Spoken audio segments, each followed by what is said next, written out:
your smile. Now the sunshine brings the light. Fill me out with a flame. I will let you in this game. Take me out when I'm down. 'Cause with you I'm safe and sound. Safe and sound. Safe and sound. Safe and sound. Safe and sound. Safe and sound. Safe and sound.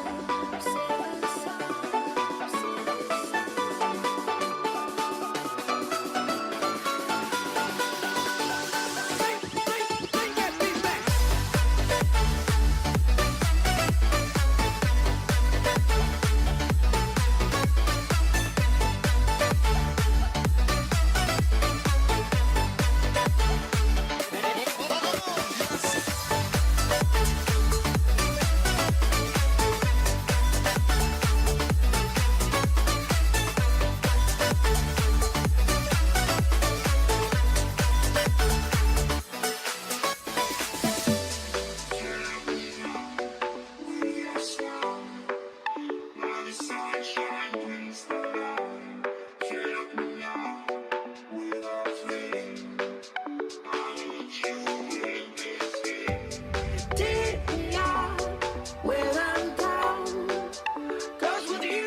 got you and your best bud covered all spring long, no matter your vibe or budget. Petco. Shop us in-store, online, and on our app.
can't look you in the face. I don't wanna have to lie. I wanted this love to survive. Now when I look in your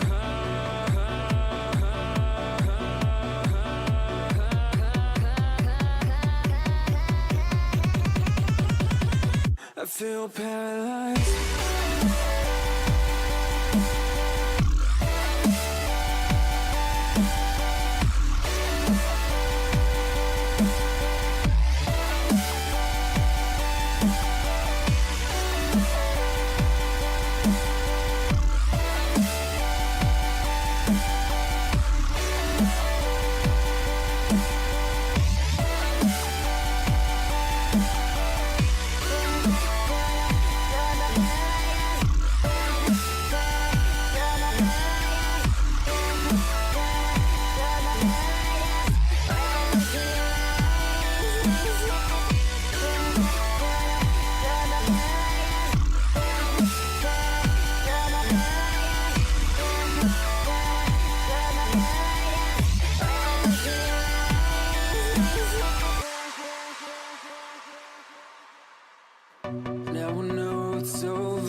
fly hand in hand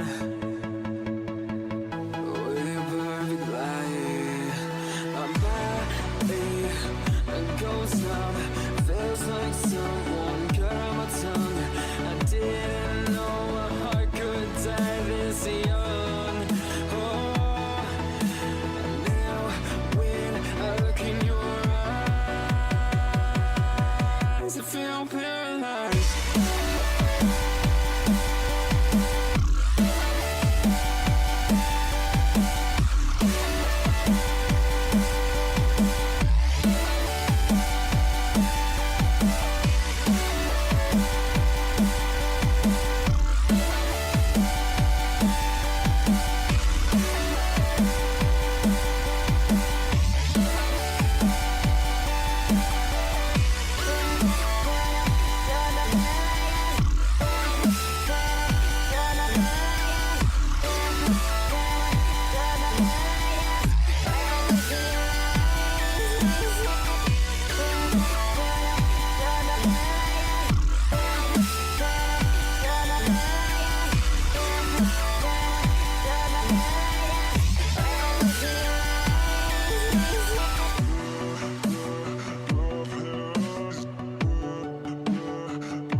When you want to get off the darkest ground, but gravity pulls you straight down. Earth from a bird's eye view. You should grow feathers and see this too. When you want to get off the darkest ground, but gravity pulls you straight down.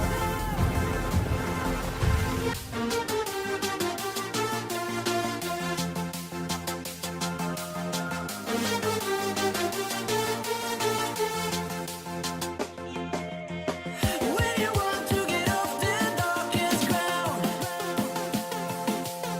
but gravity pulls you straight down.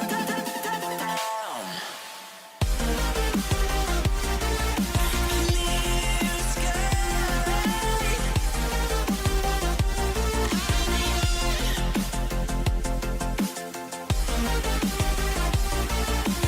Where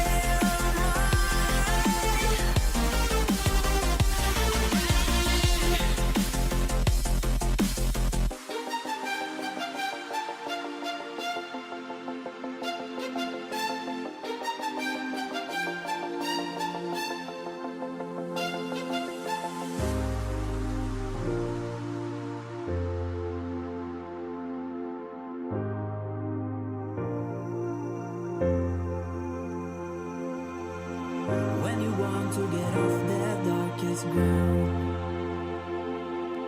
but gravity pulls you straight down. Earth from a bird's eye view. You should grow feathers and see this too. When you want to get off the darkest ground, but gravity pulls you straight down.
just nowhere.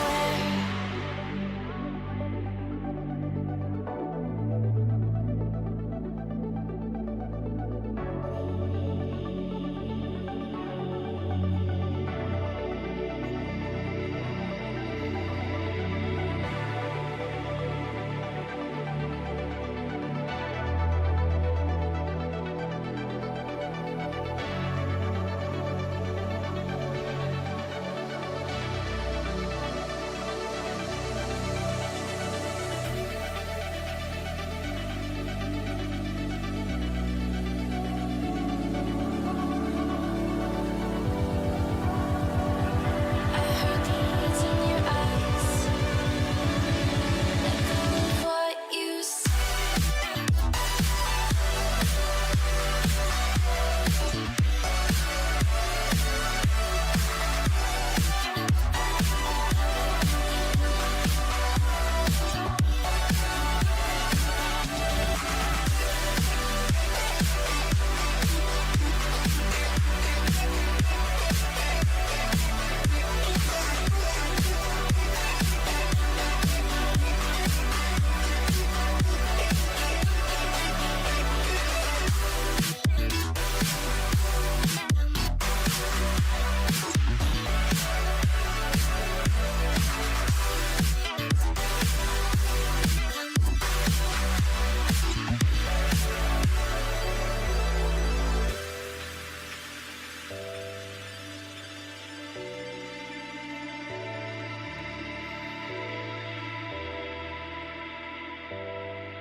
I chose Wix for my business because of its massive scope for functionality and freedom of creation.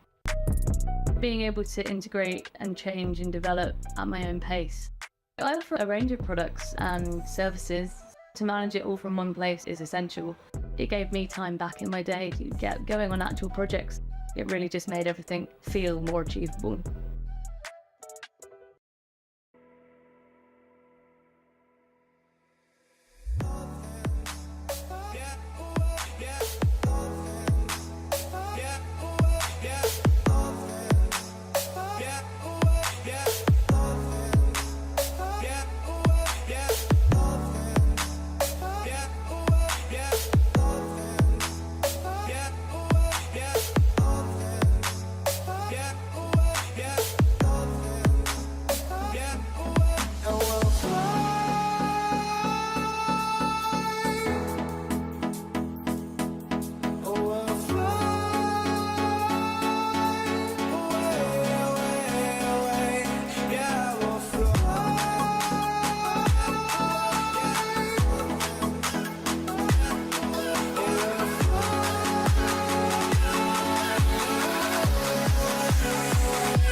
Up here, we're free,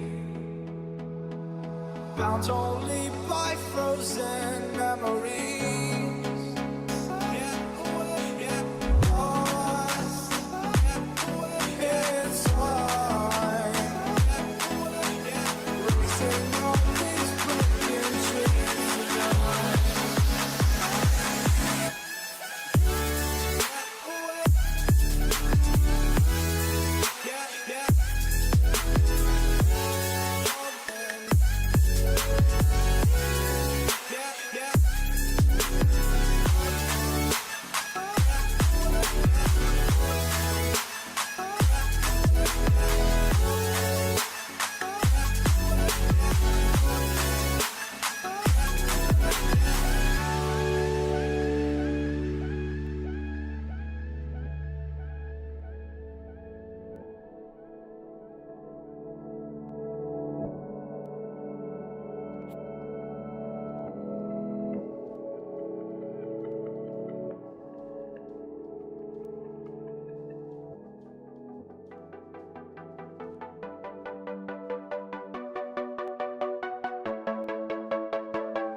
All right. There we go. So, the State of the Union is later tonight. But first, we're going to watch that in a little bit. Oh, that scared me. But before that, we are going to watch a sermon on this week's Bible passage. It is 1 Corinthians 6:12 through 20. And we're going to play a game of Risk while we do that. Here we go. It doesn't make any sense. What'd you find? All of these books are under $5 at thrift bookstore. A sermon. Good morning. We are continuing along in our study in the book of 1 Corinthians, and we come to what many commentators discern as a very difficult and challenging passage. And I just want to sort of warn the families that given the Word of God in these verses, this message is a bit PG, if not PG-13. But I'll try to watch the language that I use to explain some of the dynamics and sins that Paul is addressing in these verses. But It's about if I could ask you to prostitutes. please stand for the reading of God's Word. The And scripture sexual reading here immorality. comes to us, 1 Corinthians chapter 6, starting with verse 12, reading to verse 20. Oh, this is a short one. This is what Paul says. This is the Word of God. All things are lawful for me, but not all things are helpful. All things are lawful for me, but I will not be dominated by anything. Food is meant for the stomach, and the stomach for food, and God will destroy both one and the other. The body is not meant for sexual immorality, but for the Lord, and the Lord for the body. And God raised the Lord, and will also raise us up by His power. Do you not know that your bodies are members of Christ? Shall I then take the members of Christ and make them members of a prostitute? Never. Or do you not know that he who is joined to a prostitute becomes one body with her? For as it is written, the two will become one flesh. But he who is joined to the Lord becomes one spirit with him. Flee from sexual immorality. Every other sin a person commits is outside the body, but the sexually immoral person sins against his own body. Or do you not know that your body is a temple of the Holy Spirit within you, whom you have from God? You are not your own, for you I are don't bought like with a this. price. So glorify God in your body. This is I the do word not like this. of the Lord. Please be seated for his message this morning. So we've been studying the book of 1 Corinthians, and what we've seen here over and over again is that the Apostle Paul has tirelessly and faithfully been trying to show the church how the transcendent beauty of Jesus can be applied to the everyday real problems of the church at Corinth. Whether those problems deal with divisions in the church through factionalism, whether it dealt with leadership issues. Later on, he'll show us how it's dealt with in the gospel with issues of worship or even issues of church discipline.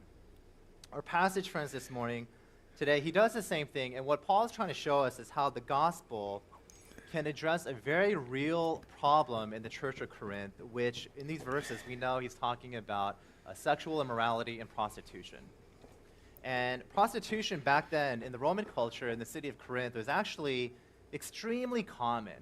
It was so culturally acceptable back then. It was a normal part of many of the pagan religious practices, and it was culturally acceptable. And a lot of this was because marriages back then were maybe similar, but also very different today, because what motivated marriages back then was oftentimes sort of these social and political and financial alliances. You know, you got married to a wife because of the network that your spouses or your wife's family could give you, especially in terms of politics, economics, and financial resources. So they're often motivated not necessarily by love for the other person or really to glorify God, but for other reasons. Oh, man. And wives were therefore known just for basically Like a- to bear children, but also for networking. But for the husband, in a very broken down world, for personal joy and satisfaction, personal pleasure, that was the role of prostitutes. So it was very acceptable back then. And honestly, friends, Christians are not very good and haven't been too good at dialoguing about these issues. That we're not really too biblically informed, that we don't put our money where our mouth is when it comes to difficult issues regarding the use of your body. You know, oftentimes Christians are either really too bashful because we don't really have a robust understanding of these issues, or maybe we're too hypercritical and we're condemning about these issues. In other words, we have a too low a view or too high a view of our bodies and our natural physical appetites and desires. But the gospel, friends, as we look in 1 Corinthians, Paul gives us here in these verses a proper understanding that is rich and beautiful about physical intimacy and one flesh union between husband and wife. A beautiful understanding of the physicality of our bodies. He doesn't Oh, give man. a too low a view, such as the Stoics or ascetics, which we'll look into, nor is it really too high a view, which is modern day culture, because we love our physical looks and our bodies. We place so much emphasis. I don't know if you guys have ever had a retinal migraine. I didn't even know what it was when I first got one, probably like 2 or 3 years ago. But it's like your vision starts getting like turning into like a kaleidoscope almost, and it sucks. See, like retinal migraine.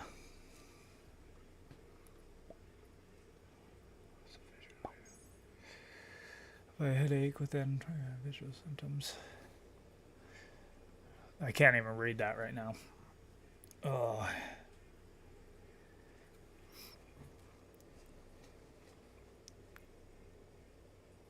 Houses and treatments.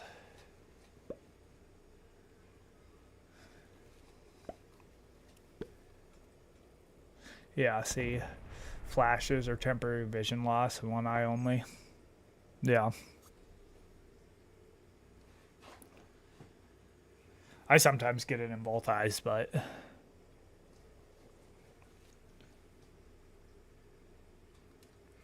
it's terrible.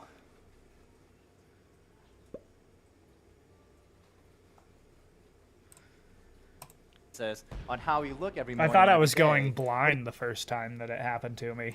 It gives us in Jesus a proper understanding. I probably shouldn't and be use of our drinking physical this bodies and physical intimacy. with it. It helps us to see how relationships and sexual intimacy is good, but in God's design, it was never meant to be ultimate in God. Now, throughout these verses, Paul is focused on the body and the Christian understanding of the body imagery. Ah, you Body motherfucker. imagery is everywhere, and language is scattered throughout these verses, talking about the body of individual Christians, but also the body of the church. So for example, you just run through this. He begins to Okay, say, I think "Stomach I'm is for going the to food, and food take- for the stomach." And then he said, "The body is for the Lord, and the Lord is for the body." He says, "Bodies are members of Jesus. Joined to a prostitute, you become one body with her. There's sin outside the body and sin against the body. Your body is a temple of God," he writes towards the end. And in the last verse, he ends, "Glorify God in your body." So certainly the theme of this passage and the title of this message is going to be the body, the Christian body. And almost in some ways, Paul is going through a Christian anthropology. So in addressing these issues, these physical desires, this corruption of what is good, Paul actually offers us 3 lines of thought. I here can't in tell order if to this guy address is this. And coming I think this we can apply way. this very, very practically to ourselves. First, he'll show us the importance of our physical bodies, the importance of it, a proper understanding of it. Secondly, Should I try to he'll take describe it? for us the unique power of sexual relationships. This one flesh union between husband and wife, there's a unique No, not yet. soul-shaping power in physical intimacy. And then third, he will remind us that our bodies at the end of the day is not our own, but actually has been bought by the blood of Jesus. So Jesus has full authority of our bodies. That's his line, that's his reasoning. First, he'll show us the importance of our man. bodies, this unique power in physical Couldn't I have had intimacy, this and third, any a time reminder that our earlier today? Like, why did it have to happen right now? Like, right when I started the stream. Oh. I never really get migraines, but... Why is he doing this?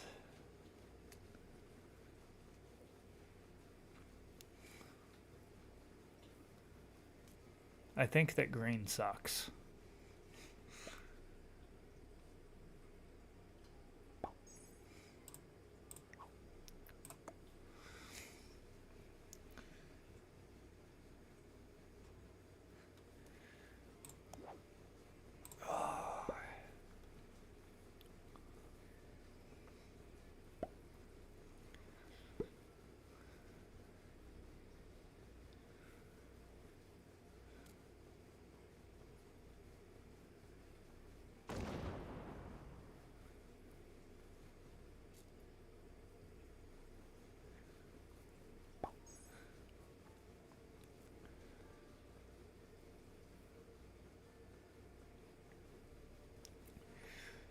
our bodies are not our own. And we'll try to parse this out as best we can. So first, importance of our physical bodies. The Corinthians, friends, in this Roman culture, essentially had a too low view of the physical body, too low. You know, it's not self-esteem. They just, in their cultural thinking, thought anything physical was actually dirty and in of itself sort of a second-class existence. So the physical body was just not really anything that was too important in the Corinthian thought. And this came from Greek philosophy, especially from Plato. There's this idea that essentially they believed that what really matters at the end of the day was not your physical bodies, but actually your spiritual soul and spiritual life. Your body doesn't really matter because it's not going to really last anyways in eternity. We see this, that's Paul's point in verse 13. He gives us a Corinthian slogan, something that was probably a cultural saying, and this is what it was. Food is meant for the stomach, And the and stomach for the food. Food is meant for the stomach, and stomach for the food. And God will and destroy it them says there, both. and add pause to this, God will destroy both one and the other. So basically they're saying, this is a slogan in the Church of Corinth, hunger is a natural desire. It's a natural appetite, a physical natural appetite. So basically, if you're hungry, go ahead and eat. You know, there's food. Food was made for the body. Body was made for the food. The food was made for the stomach. It's a natural appetite. It's natural, and because of this, it's not that important because God, in their view, would destroy our bodies anyways. So what really matters in life is not what you do with your bodies, but actually what you do with your souls. That's why they had too low of a view of their bodies. And then they applied this to physical intimacy. They say a natural physiological desire is for human beings to want and desire physical intimacy.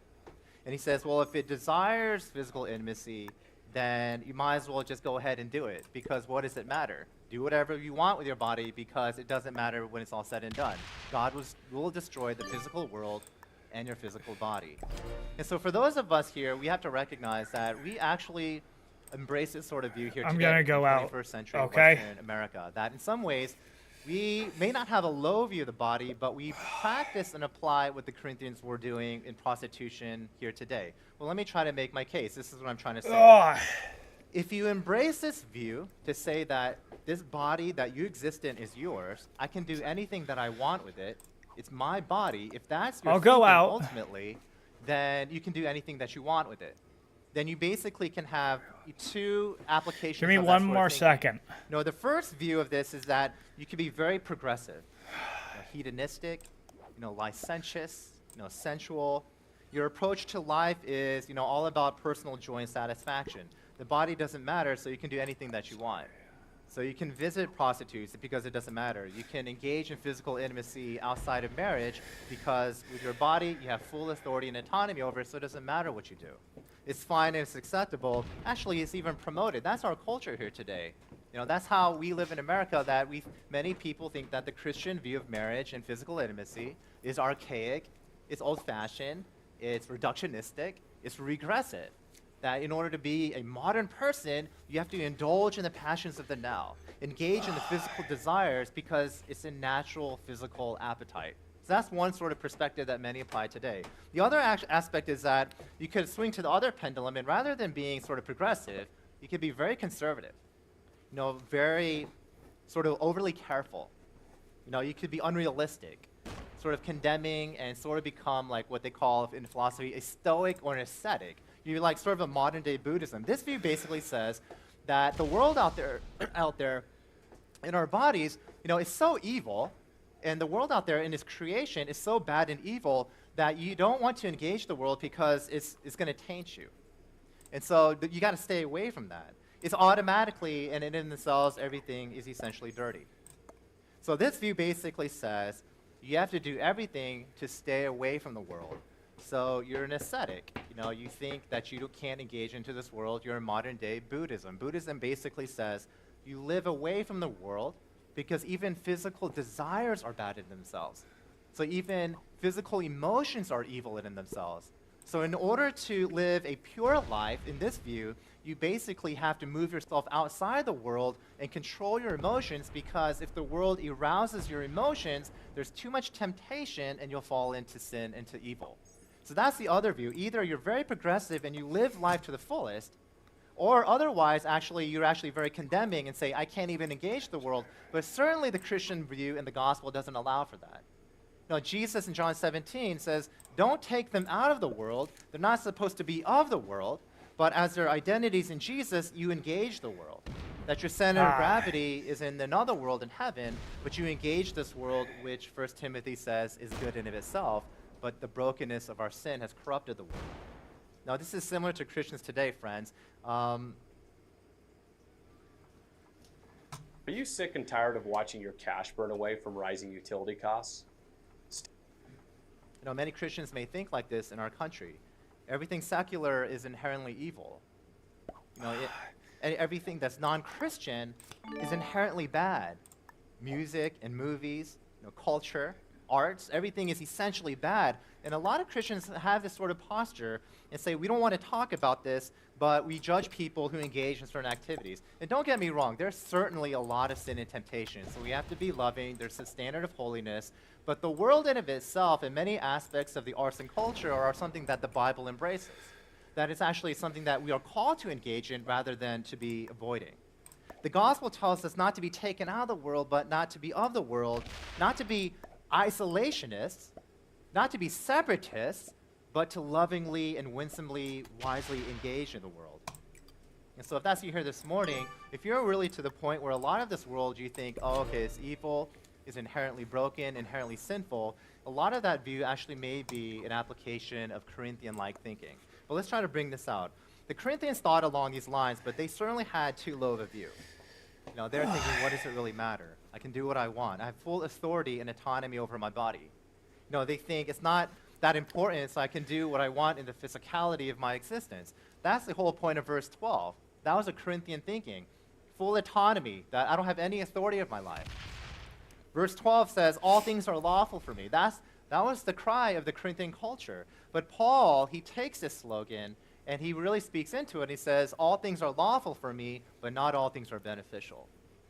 All things are lawful for me, but I will not be mastered or dominated by anything. And that really resonates with us. You know, we think in our culture here today, you know, I can do what I want with my own life. I can do what I want with my own body. You know, this idea of autonomy and freedom of expression, this idea to make individual personal choices to discover who you are, is very much a thinking in our culture here today. You know, even in the poem Invictus by William Henley, he captures the height of human autonomy. Should I just kill Green? Says, I am the master of my fate. I am the captain of my soul. And so we can resonate with this, but I almost have to kill Green. He says, you're not the captain of your soul. You're not the master. Otherwise, he's that going to role, kill that me. responsibility resides with Jesus. He says all things may Otherwise, be he's lawful, gonna but slam they're not into me. beneficial. All things may be lawful, but at the end of the day, you're going to be captured and enslaved to your physical intimacy and your physical bodies. You think you're free to use your body, but actually you're enslaved to your body. You're enslaved to the powerful dynamics of sex and physical intimacy. Give me 1 second. Soul Hit that shape, that's yellow. what he's trying to say. You dick. Paul's view is different when it comes to the body. He says, the gospel view offers us another way to consider the physical existence. It's not too low Man, a it view. finally went It away. matters. Whew. And this is sort of like Christian anthropology. And the reason he shows us this is to say that the body is really good. Your physical bodies is actually really important. That's why in verse 14, he says, God raised Jesus physically, and he'll also raise you physically. Did you know that the body you have now, sitting here, if you're a believer, the body you have now will be the body that you will have forever. Now, some of you may, oh man, that stinks. You know, I don't like my body. Now, I wish I was taller. Maybe you want to lose a few pounds. You know, we could get into a theological discussion just because, you know, your body will be miraculously beautiful when it's all said and done, but it's the same body that you have now. Your bodies actually are important. Jesus came down and... You leaving? Yeah. All right. Love you too. Love you. I'll see you later. Cares so much for your body that he took on a human body so that he could redeem the body from the brokenness of the world. He cares about what you do with your body. He cares about your physical existence. He says the body you have now that God has created. There we go. Bye. Okay, let's see if I can get this kill.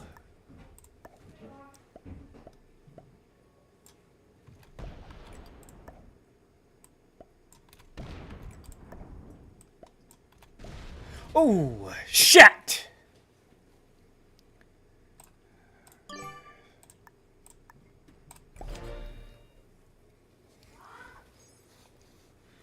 Hopefully they don't have a trade. They do have a trade. Don't fucking point your stack at me then. Created you will be the same body that you have in eternity when you're worshiping God in heaven. And in verse 14, he says, actually, the purpose of the body is not to say all things are lawful. It's not for prostitution and personal satisfaction. It's not personal joy and sensuality. He says in verse 14, the purpose of the body, broadly speaking, is for the Lord. The body is for the Lord is for the body.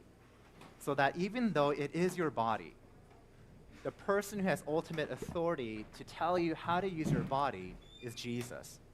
It was designed to glorify God. Verse 20, so glorify God in your body. Now, I'm not an artist, nor do I know a lot about art, but if you are sort of sophisticated or knowledgeable about the culture and arts, I would imagine that you would know the distinctives of various artists in the world, whether sculptors or painters, whether writers. You know that there's a particular style. So when you look at a painting, modern art, Renaissance, Impressionism, when you look at a painting, you can immediately say, okay, that's a Monet, that's a Rothko, that's a Picasso. There's a beauty there that reflects and was designed to reflect the meaning and the story and the purpose of the author himself. Doesn't that make sense? And what Paul is implying here is saying that the artwork of God, his supreme creation, back in Genesis, wasn't the birds of the air, wasn't the Grand Canyon, wasn't the fish of the sea. His supreme artwork was a human body in Adam and Eve. That was his masterful art piece. It reflects and was designed to reflect the glory and the purposes of God. That's the beauty of the body. So glorify God in your body. Your body is your own, but ultimately Jesus has authority over your body. And this is very suggestive. We could... Uh-oh. Oh. Huh.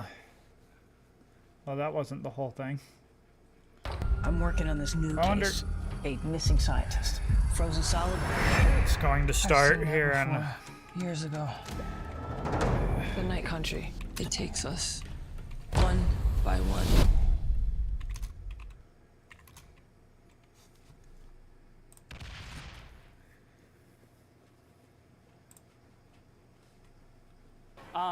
The First Lady, Joe Biden, is inviting an Alabama couple who've already had a child using IVF. All right, so...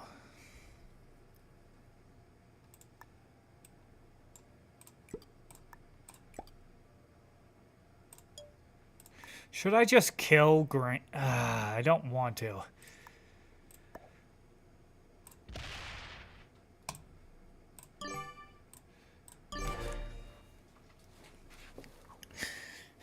Green's making it real hard for me to not just kill him. And we're in the process of expanding their family with IVF when the Alabama Supreme Court made their decision, came down with a decision that frozen embryos are people really just putting a stop to that procedure. You also have people coming, invited guests from members of women who've had to leave their state because of abortion restrictions. Kate Cox in Texas, for example, who had to leave the state. She had requested, she needed an abortion. She was carrying a fetus that had genetic abnormalities. It was not going to be a viable fetus. She was worried about her own health, had to leave the state to get that abortion. You had an Indiana OBGYN who performed a procedure on... Pause this. It's supposed to start in 15 minutes. So we'll go there like 10 minutes. I don't know, 20 minutes. So we'll go there in like 10 minutes. We'll watch it real quick on their video.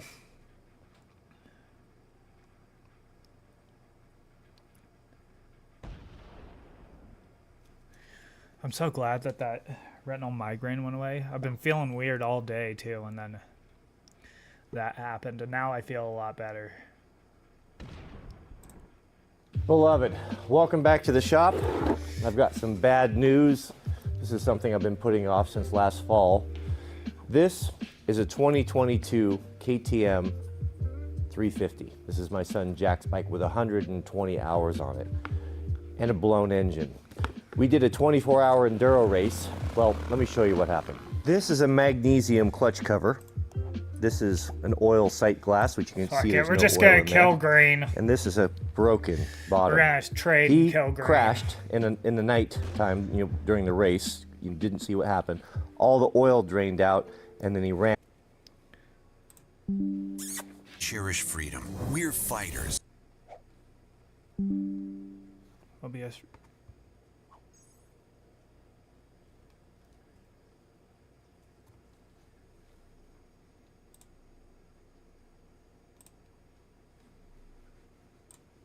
Like Tim Sheehy, decorated. We have a special guest today. Mr. Jack's gonna help us out. Yup. With my bike. Right along here, right? Yeah, just clutch cover up anywhere like that's fine. Okay. And then lean it down? Yeah, just lay it down flat. And we can get at the skid plate better. Well, hello, Mama. You came to visit finally. I don't feel like watching this.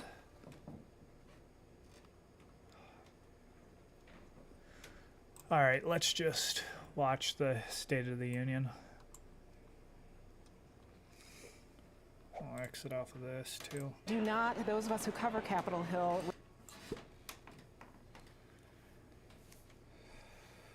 frame of mind right now. Remember, he is going to give this speech to a chamber where one chamber, the House of Representatives, has an open impeachment inquiry open into his family.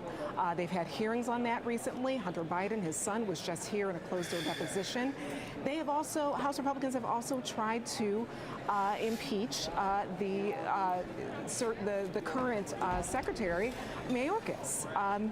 It sucks that Green had to do that, but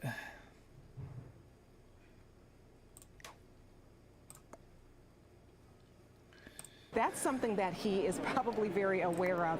This is a House GOP that is incredibly contentious when it comes to Joe Biden. So again, he's not coming into exactly friendly territory, but it is interesting to note so many smiles, so many pats on the back right now. Yeah, and just think about where we were a couple years ago, Rhonda, in the height of the pandemic. he's not. Bro, what about Trump? This building, I reflect on the attack on this. Nancy Pelosi, I forget which year it was, but Nancy Pelosi literally ripped his speech papers up when he handed it back to her. In this very institution and democracy on January 6th. So it is, it is delightful to see collegiality. And I will remark on that. And she got cheered for it. Sure. I know in the last few State of the Unions, security has been sort of a regular presence, of course. It's a good thing that I've been getting good cards this game because of Green. But tonight, you are seeing at every turn of this building, you are meeting an officer. I even saw a group of students who are helping assist officers tonight. There are barricades and fencing around the Capitol tonight. Extensively around the Capitol. And you have to remember the times. Bro, why is Red just target, just like putting all of their shit up against But that is something that struck me when we got Purple. here earlier today, that the security level is very I mean, high. I like it. It's would good for also me, but think that's because of the protests going on very near the White House right now in Lafayette Square over Gaza. The Capitol Police are very aware of the times we are living in. There's so much going on, and you are feeling that presence here tonight as well. JM, it's a short distance from the White House to the United States Capitol building down Pennsylvania Avenue, but sometimes they're worlds away. Yeah, I mean, this is it's a quick journey and it's a long journey all at once, right? We know that Biden has been working on this speech for days, but this is not his first rodeo, as they say, and Biden was someone who has been in the political arena for years. He himself gave a response to the State of the Union back in 1983. This is now going to be his third State of the Union, not counting obviously his first year, which was officially just an address to a joint session of Congress here. But we see him getting into the beast, as they call it here, and all these little kind of moments. I think what'll be interesting here in a few minutes, Libby, is when he arrives in the chamber and what is the reaction that Rhonda was just talking about, right? What is the reception he gets, and how much interacting does he do with members sitting on the aisle there? How much do members come over to talk to him, to shake hands? All of these things will kind of tell us little snippets of how things are going tonight and where the momentum, if you will, is. Let's go to Jorge, who's outside the White House as we watch the motorcade depart. Jorge? Yeah, Libby. So I think one thing that JM touched on a little bit is just not just the substance of what the president says tonight, but how he says it. Obviously, a lot of concerns have been made about his age and how he's be able to communicate. So I think just how he talks tonight. JM mentioned just, you know, if they could have how he sounded and how he acted last year again, that would put, I think, a lot of Democrat lawmakers and Democrats at ease. So really paying attention to not just what he's saying, but how he's delivering this message is going to be a key component as, you know, as the Biden team moves through the summer, the spring and the summer into the fall. Rondo, we're watching two familiar faces there from the House, Democrats from the House. Jamie Let's talk about Raskin what you're watching tonight in terms of the dynamics of this chamber. Civility, decorum. We know we have covered times when speeches, you've heard people in the crowd, members in the crowd. Civility, decorum. We remember the You Lie moment years ago with President Obama. We remember last year, Marjorie Taylor Greene spoke out. I do know that Speaker Johnson has asked his side to remain civil, do not do that. So we'll see if that holds. But again, and you know, I've covered this extensively. Nancy Pelosi ripping up Donald Trump's speech after it happened. Yeah, that also happened. Over the last year. I hate how they act like Republicans are the only one who do anything like this. This is a house that has had do to anything. deal with its own tangles, its own inter-party struggles in the Republican caucus. There have been shoves on Capitol Hill in the last year. There have been, you know, terse words said, things that you just didn't think would happen in the Capitol. So this is a different set of people and set of dynamics that Joe Biden, even though he spent so many years here, would not have encountered. So he is coming into a chamber where it is a different world. How will Joe Biden bring, you know, that classic politician's politician to this speech, but also know that this is a new day in our politics. You know, there are members of his party that do want him to be a bit more forceful, given that his political opponent in the general, Donald Trump, is incredibly forceful. So what type of Joe Biden are we going to see? And you know, we've been talking about how big this speech is right now. Yes, it is big.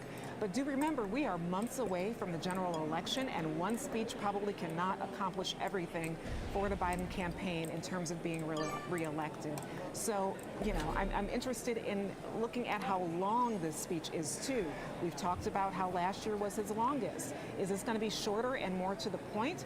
You know, what are we going to get from a president who is in both times as president in difficult times internationally and domestically, but also as a candidate has, you know, a real uphill battle because of his numbers? Oh! James, we're hearing the speaker gavel in. Yeah. No. The joint session will come to order. The chair appoints as members of the committee on the part of the House to escort the President of the United States into the chamber. The gentleman from Louisiana, Mr. Scott. I can't believe that I got killed right there.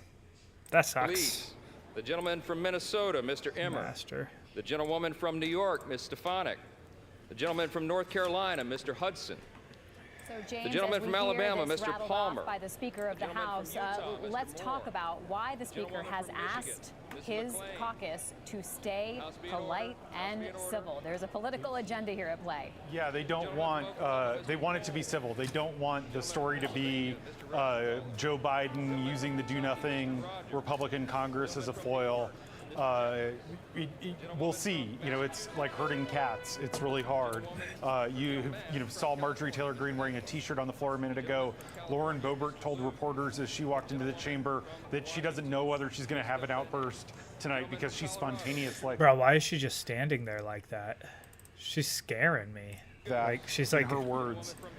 You know, she's so you weird. are seeing the spirit of collegiality. We saw Debbie Dingell, the widow of John Dingell, the dean of the House, who now represents Michigan herself, shaking hands with every senator from both sides of the aisle. She's sort of a looks like I am given. Scene. But you also saw James Lankford, who was the Republican who negotiated the border deal that Biden is going to talk about tonight. Republican from Oklahoma. He actually voted to overturn the 2020 election. He negotiated this immigration deal, and then conservatives basically turned on him and killed his deal. So I was really struck seeing Lankford talk to a bunch of the Democratic senators and the Democratic women in white. And then it's funny that Nancy Pelosi is no longer so the blue speaker. is not good. She's now Speaker Emerita, but she's still there chit-chatting with Chuck Schumer, the Democratic majority. Blue is not good at and all. What was that, Blue? That was terrible.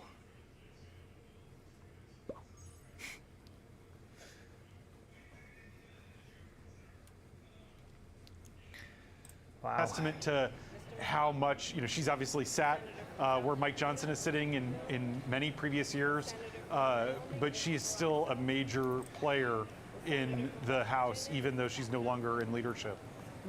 We see the Joint Chiefs there. They're part of this delegation that comes in. Also, the secretaries will be here, and some Supreme Court justices may certainly be in attendance. JM, let's go to you next. Yeah, Libby, this is something where there are certain seats in this that are assigned, right? So the Vice President, the Speaker of the House, obviously sit behind the President. You have some justices of the Supreme Court, the Joint Chiefs of Staff, the Diplomatic Corps are all in the well of the House there. So kind of the front row, our viewers can see on the screen there, closest to the dais. House members, it's sort of a free-for-all. There are members who stake out seats all day long and reserve it for hours. And there are members who, over the years, have been known to reserve seats right on the aisle, right where the president walks in, so that they can get some potential FaceTime with the president as they walk to the dais in from the chamber. We'll see that in just a few minutes here when President Biden arrives. And we saw that, as James was just talking about, with some of these members talking to the senators, greeting them as they came into the chamber. The Dean of the Diplomatic Corps. Lauren Rhonda, Boebert. they're introducing the people who are coming in. We saw there a glimpse of Lauren Boebert, the one who apparently doesn't know if she will have self-control tonight. Oh let's my talk goodness. About what it means to attend one of these speeches. I mean, yeah, that was embarrassing, the Beetlejuice for thing, cabinet but still. members, for the Supreme Court justices, and for the House and Senate overall. What is Blue this doing? is just a part of American tradition. There is so much going on with Congress these days. The fact that we are now into the 5th attempt to fund the government, although this week there should be a bill going to the president where the government will be funded again for a short term. But there's so much tension, and this is a night where they kind of can go back to the old standards for at least a night. You do have all branches of government. This is always what's so fascinating about this and why there's a lot of security tonight. You have members from all branches of U.S. government in one place. No one in has one accepted room. my- That never happens other than tonight and an inauguration. So this is really, a part of American history. It's something that, whatever the president says, there always is a line that people are going to remember, years from now, from their State of the Union address. And, President Biden knows that. He has, of course, written, this is his 4th now, but he knows that this moment is I do particularly not like crucial. that I'm sitting right here with Blue down there. It's not good.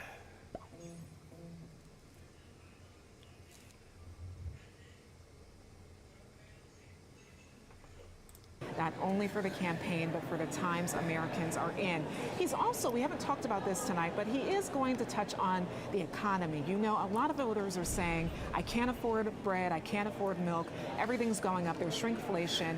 He's going to address that too tonight. So we'll see if that does strike a tone and maybe turn the Yeah, no, why is he talking about shrinkflation right now? Like, bro, it's under you. It's on you, dog.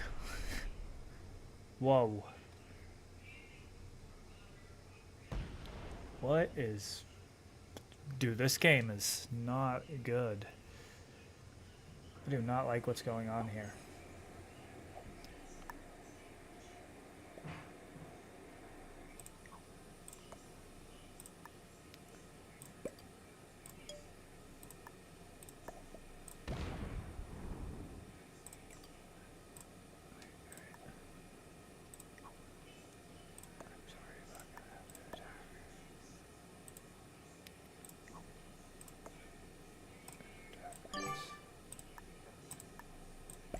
There we go.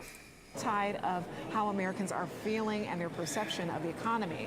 But again, it's one speech. We're going to see the Supreme Court justices come in now.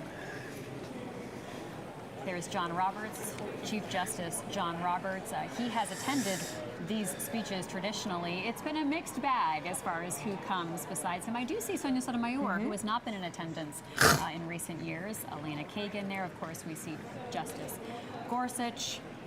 Justice Kavanaugh. Kavanaugh's just been terrible. Clarence Thomas doesn't come. Justice Alito doesn't come anymore. But we did see Ketanji Brown Jackson. Justice. I wonder why there Thomas as well. isn't coming. I wonder this is a moment where they why want to Clarence show Thomas that they isn't coming. are, really apolitical, but taking part in this ceremonial endeavor, Rhonda. That's right, and this is also Supreme Court that is also very aware of their own public perception. They have had so many. I'm glad that high-profile Blue cases that we've accepted talked my about friend just in the request. last few weeks. My, so this again is a part of that dynamic, ally showing us what request. type of politics we're now experiencing. They have just. I do decided not this know week why to Blue keep, has not taken Africa yet. It's very weird to me. the opponent of President Biden on the ballot in Colorado. They are expected to take up more arguments related to the election. So again, just their presence reminds you of how basically our whole system right now is engaged somehow in the next election. James, we've also seen retired justices show up. Yeah, there's Anthony Kennedy right in the shot behind Justice Jackson. Justice Kavanaugh holds his seat. Kavanaugh actually clerked for him. Kavanaugh has just been a giant disappointment. And that's their prerogative. There are also former members there. George Santos is actually in the House, even though he was expelled from Congress a few months ago. There's reporting that he had drinks with some of the New York Democratic members, including his antagonists. So it brings out all types, the pageantry, and a desire to hear what's going to happen. Amy Coney Barrett was there last year. She's not there this year. James, why is it important to you that the justices attend? It shows that this is all three branches of government coming together. That our differences are smaller than what unites us. That there is. I don't know if they are anymore. Even though the court is going to strike down things that the president is doing or the Congress is doing, that this is a moment where this is one of the very few moments left where there's really the entire civic culture coming together. And it is meaningful to project that to the world amid everything else this is going on. Sweden joined NATO today, and you'll hear the president give it. Shit, I did not see that in the news. That Sweden joined NATO today. Of Sweden, and so this is it's a reflection like of that. of the U.S. projection to the world. JM. I like him. Yeah, Libby, I think it's also important to note here What is his name? Justice He's Ketanji good. Brown Jackson there talking with Representative Sheila Jackson Lee from Texas, who, by the way, we were talking a moment ago about those members who stake out seats on the aisle, and Jackson Lee is one of those who, for decades, there are moments of her throughout all these State of the Unions getting words in with presidents, so that's an interesting scene there.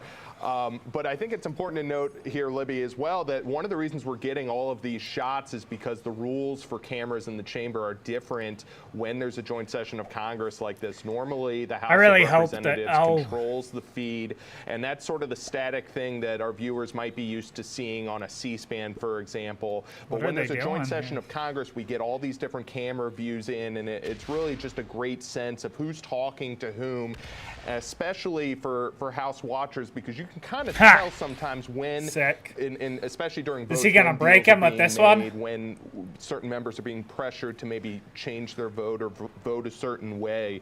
One other thing I wanted to point out, Libby, is that Biden's State of the Union address last year had the second lowest ratings for any State of the Union address since 1993, and that'll be interesting to see what the White House does here, because they've put so much weight on this address as sort of this launching pad moment for Biden and for the Biden re-election campaign. What do they do to kind of translate this if the eyeballs are not there, for example, tonight, Libby? What do they do to translate that into kind of moments for them? That's something that we'll be watching kind of after the speech is finished here. Thank you, JM. JM and James, if you could see where Rhonda and I are right now, you would see scores of photographers behind us because their cameras are perched on the doors of the House chamber right next to us because President Biden is in the building. We know he will come around the corner in a few moments. You can see there a little bit of the scrum as everyone waits to catch a glimpse of the president as he goes into the House chamber on this really historic night. Rhonda, it's a night that is part of our annual tradition now in America, but there's so much on the line tonight because President Biden running for re-election. We now know his opponent will be Donald Trump, and the Biden team is really looking at this as a way to get eyeballs, get focus, and really try to launch into the next 8 months of the campaign season, even as they do the normal presidential things they do.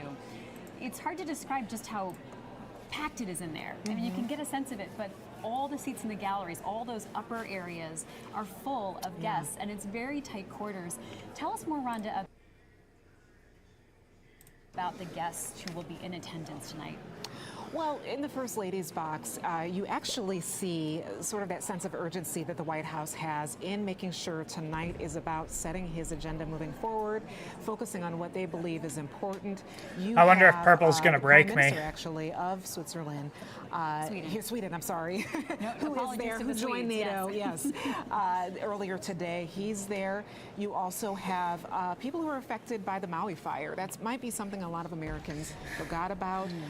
There's also people who are involved in the Voting Rights Act as well. It's kind of running the gamut. You have the president of UAW showing Biden's strength with the unions this year. And his hope to keep appealing to them because there are a lot of union members who are pro-Trump. So right. This is a bloc that they really want on their side. Right, right. You have Maria Shriver, who many people know her, but she is a journalist and a woman who has been working on women's health issues with the First Lady. She's also there. So you feel like they wanted to check a lot of boxes tonight just by looking at the list of guests. I just want to point out we see Joe Manchin and Mitt Romney. Two senators who are leaving after, so this is their last, most likely, State of the Union address. And those two senators who are seen to cross over the aisle, who are considered to be moderates in their party, sometimes infuriating their party, but still talking to the other side. And that's a group of leaders and lawmakers, Rhonda, whose time may be coming to an end right now. That's right. It also shows you because there has been a range of Republican members especially who have decided not to seek re-election in the House. It's called the casualty list, people who are leaving or seeking other office. And that list has grown this year. So it does show you that there is a sense here, too, that it is hard to get business done in this current political climate. I do want to let people at home know that this is the part of the night where there is sort of a hush right now in Capitol Hill. Earlier in our show, it was kind of loud and rowdy where we are standing, but right now everybody is waiting for the entrance of Joe Biden, and it is very quiet in here, or quieter than it was a few moments ago. JM, we've had this looming government shutdown question. It feels like Groundhog Day all over again. Where is that process at right now? Yeah, Libby, it's remarkable that this is coming amid two potential partial government shutdowns this month. Now, it does seem like the Senate is going to stave off one part of that Tomorrow they're expected to vote on that, but it's really remarkable because last year was one of the least productive years in congressional history in terms of legislation passed. So one thing that Rhonda mentioned earlier, and I think we just need to re-emphasize here, is how much does Biden point to Congress? Does Biden lay the blame for things like immigration at the feet of congressional Republicans? Because this is something that we saw, you know, as the Biden campaign talks about how this is in some ways, even though this is I hope they don't get that. inherently policy shit, they do. You know, thought to be, that this is also sort of a launch. I really wish that Blue wouldn't have done that.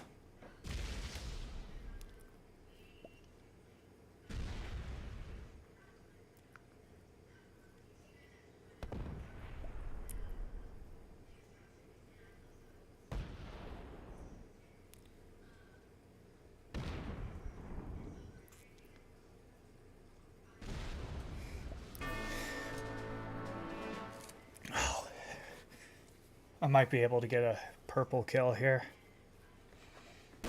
Actually. Yeah, I get a purple kill.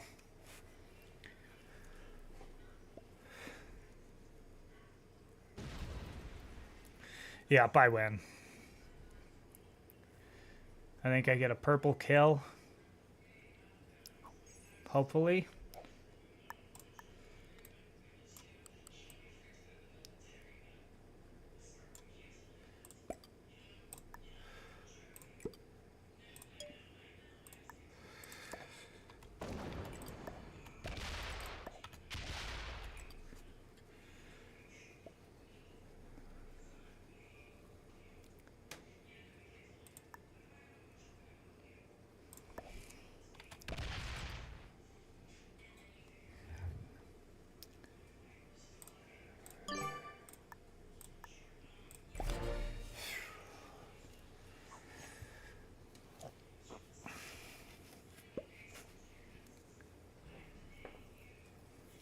I didn't get a purple kill. If that 10 was unlocked, I would.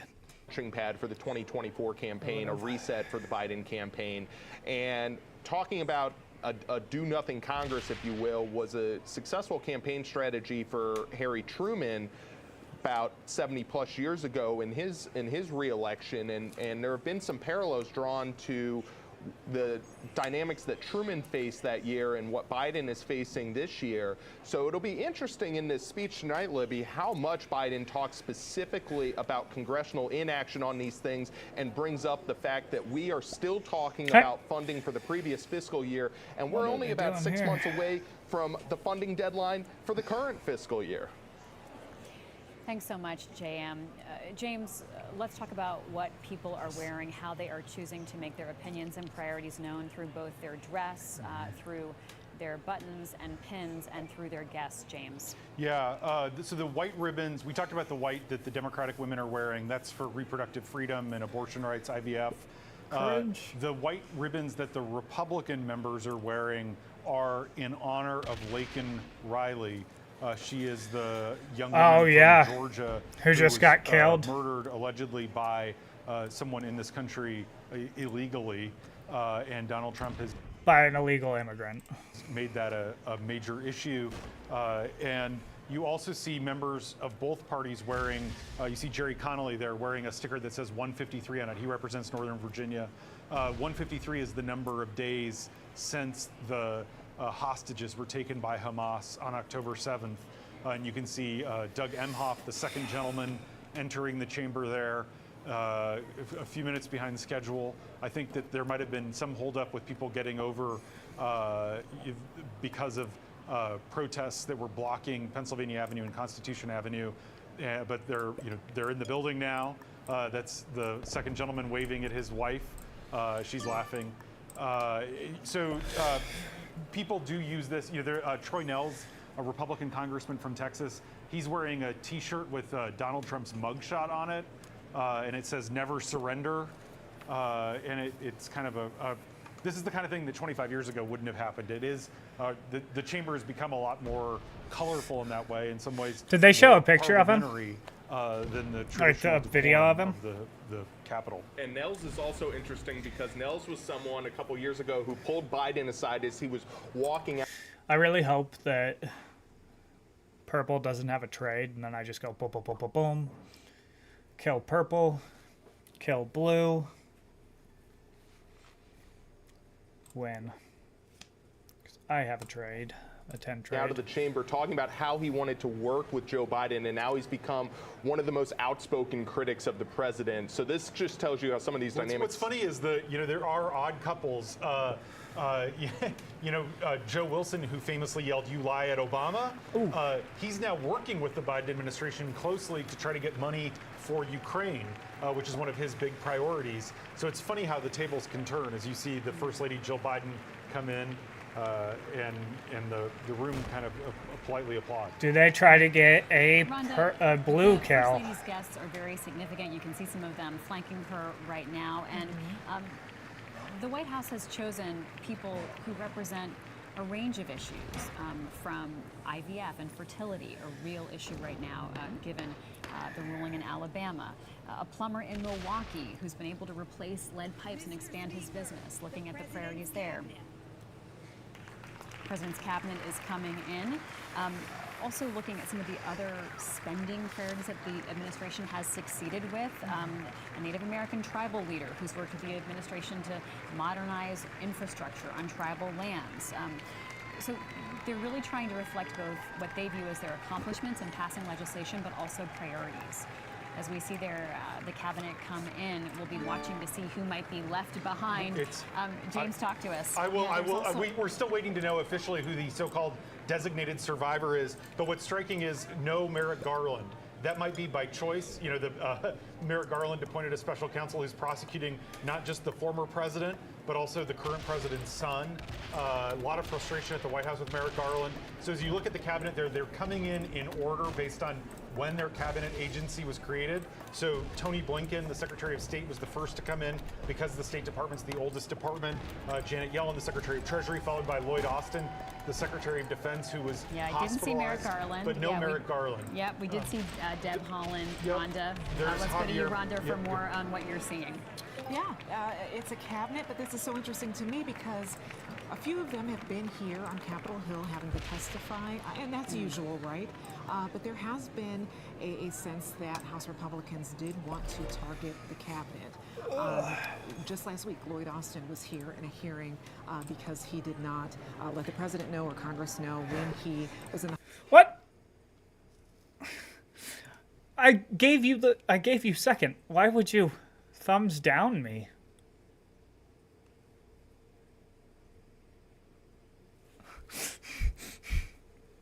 I'm so confused. Why would they have thumbs down me? I gave them second. I've mentioned too how Mayorkas, who we are now seeing, has been successfully impeached in the House. However, we're waiting to see if that will be picked up by the Senate in a Senate trial. I actually asked an aide that earlier today if there is any timing yet to know if that is going to go over to the Senate. And she just said they're waiting on the Senate. But this is a cabinet that, you know, not only is the president been in the sights of his opposing party in this chamber, so has his cabinet. So that also is another interesting dynamic here in this room. Yeah, a little awkward there, Rhonda. When you... I could have taken him out first and then went and killed Purple, and it would have went faster. But I felt like I would be friends with Blue. And specifically, James, we're also seeing a variety of other secretaries, ranging from the Secretary of Energy to the Secretary of Transportation, faces that people may know from their past politics, like Jennifer Granholm and Pete Buttigieg. What else are you? Oh, there's Merrick Garland. We saw him right there. Exactly. Yep. So we saw Merrick Garland. The Attorney General Lloyd is Austin. there. You know, it is in a sea of black and blue suits. Gina Raimondo, the Secretary of Commerce, who was the designated survivor 2 years ago, and Marcia Fudge, the Secretary of Housing and Urban Development, both wearing green. This is an unusually late in the year State of the Union, so we're only 10 days out from St. Patrick's Day, so maybe a little early nod to that. James, I'm doing a checklist to see. No, that's not. Yeah, I thought that they were. Has anybody seen Javier Becerra? Yes, I saw Becerra. Okay, well, there you go. We're trying to figure it out. All right. So that's important, though. Tell us, James, why the designated survivor is such a big deal. It dates to the Cold War. You know, you have the entire government. You want continuity of government in case anything happens. And so you always want one person to stay behind just in case. It is a longstanding practice. Last year it was Marty Walsh, the labor secretary, who didn't come, but he had already announced his intention to lead the administration. So it wasn't a big loss. It was Raimondo the year before last. And then for Biden's first speech to Congress, there were no members of the cabinet because of COVID. So we're trying to figure out which one's missing. Has anyone seen the EPA Administrator, Michael Regan?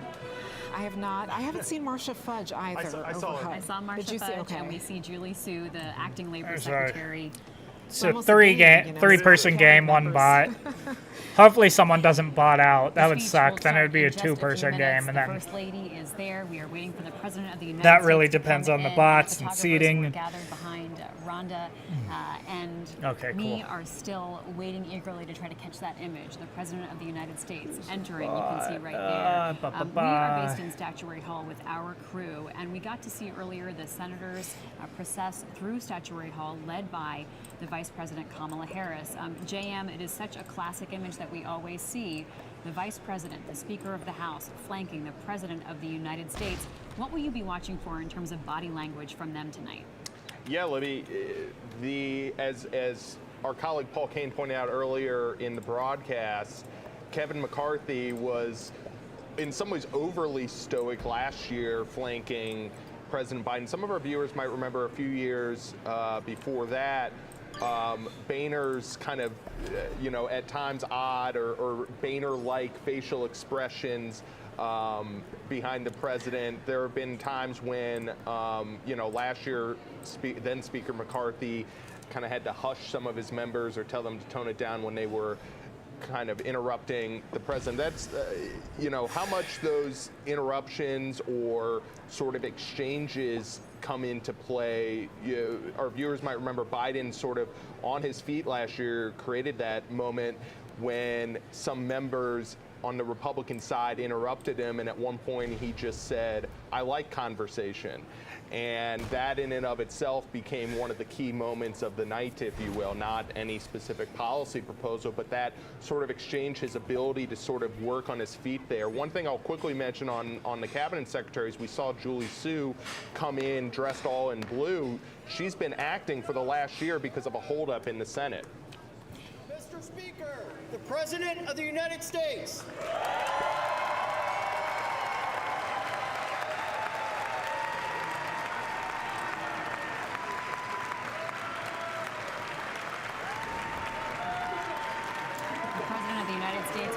Down that aisle and be greeted by members of the House who are flanking the aisle, also senators and, of course, cabinet members. James, squeeze in for us who the designated survivor is. Answer the trivia question of the night, and then also reflect on what you're seeing from the president here. The Education Secretary, Miguel Cardona, is the only cabinet secretary who is not in the chamber. A White House official confirms. Everyone else we've seen is president accounted for. Cardona, a close ally of Jill Biden, former Connecticut Education Secretary, staying behind tonight in case anything happens. So, what are you watching here, James, as we see the president? He's only made it about, what would you say, Rhonda, 3 feet inside maybe 10 feet inside. What I'm watching for, that's Tim Blanchard, one of the people who voted to remove Kevin McCarthy, actually.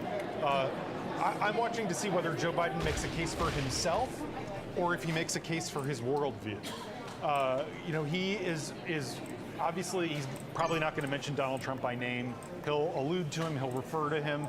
But ultimately, if the president wants to change the trajectory of the election, a campaign that he is currently losing, he will need to convince the American people that this election is not really about him versus Donald Trump, that it's about something bigger. And this is one of the few circumstances and situations where you can really reach people who may not otherwise listen to you. It may not, be a huge audience of persuadable voters, but there's millions and millions of Americans who are what the pollsters call double doubters, which is they don't really like Joe Biden, and they also don't really like Donald Trump. And Joe Biden needs to convince them, in many cases they voted for him in 2020, to vote for him again in 2024. I expect that Republicans are actually going to be on pretty good behavior. Mike Johnson has told them to be. Even Matt Gaetz, I've just heard from a source, is telling Republicans, like, keep it cool. Don't. Is Matt do anything Gaetz here? that gives Biden a moment where he can use you as a foil, and it's because they want to sort of deny him that opportunity to rise to the occasion. But the statecraft, the pageantry, Joe Biden really has an opportunity tonight to make a case for Bidenism, but also for international engagement, a case against protectionism and isolationism and nativism, if he chooses to do it. We'll see if he rises to that moment. Rhonda. You know, I'm just waiting because Biden was shaking everyone's hand. Marjorie Taylor Greene was on the side there. She's wearing the Make America Great Again hat. And I thought at one point he might shake her hand. He's passing by her right now in the red. You can see the Biden she's one of the crisis fiercest, button of that course, she's wearing. Yeah. Supporters of the former president. And I don't see that they are engaging right now. But again, that shows you the dynamics we've been talking about. This is a somewhat more hostile House than she is mouthing something to him. I don't know what it is. But it appears other people are tapping him and he's moving on. Perhaps we might get a readout at some point late tonight or tomorrow as to what they might have said. But this is Joe Biden. You know, some presidents have, you know, just shaken hands every 5 people. Joe Biden is the type to shake everyone's hand. And this is where the White House says he is most comfortable with. Rhonda, I noticed Steve Scalise right there, notable, of course, because of the cancer treatments he's been undergoing. He could have become the Speaker of the House. He could have, yeah. He could have. He was in the running. Did not make that cut in sort of the chaotic rise of Speaker Mike Johnson. You can see Al Green there taking a photograph, doing a selfie with the president. JM, let's talk about this aisle position and what it means to members to be able to snag that moment.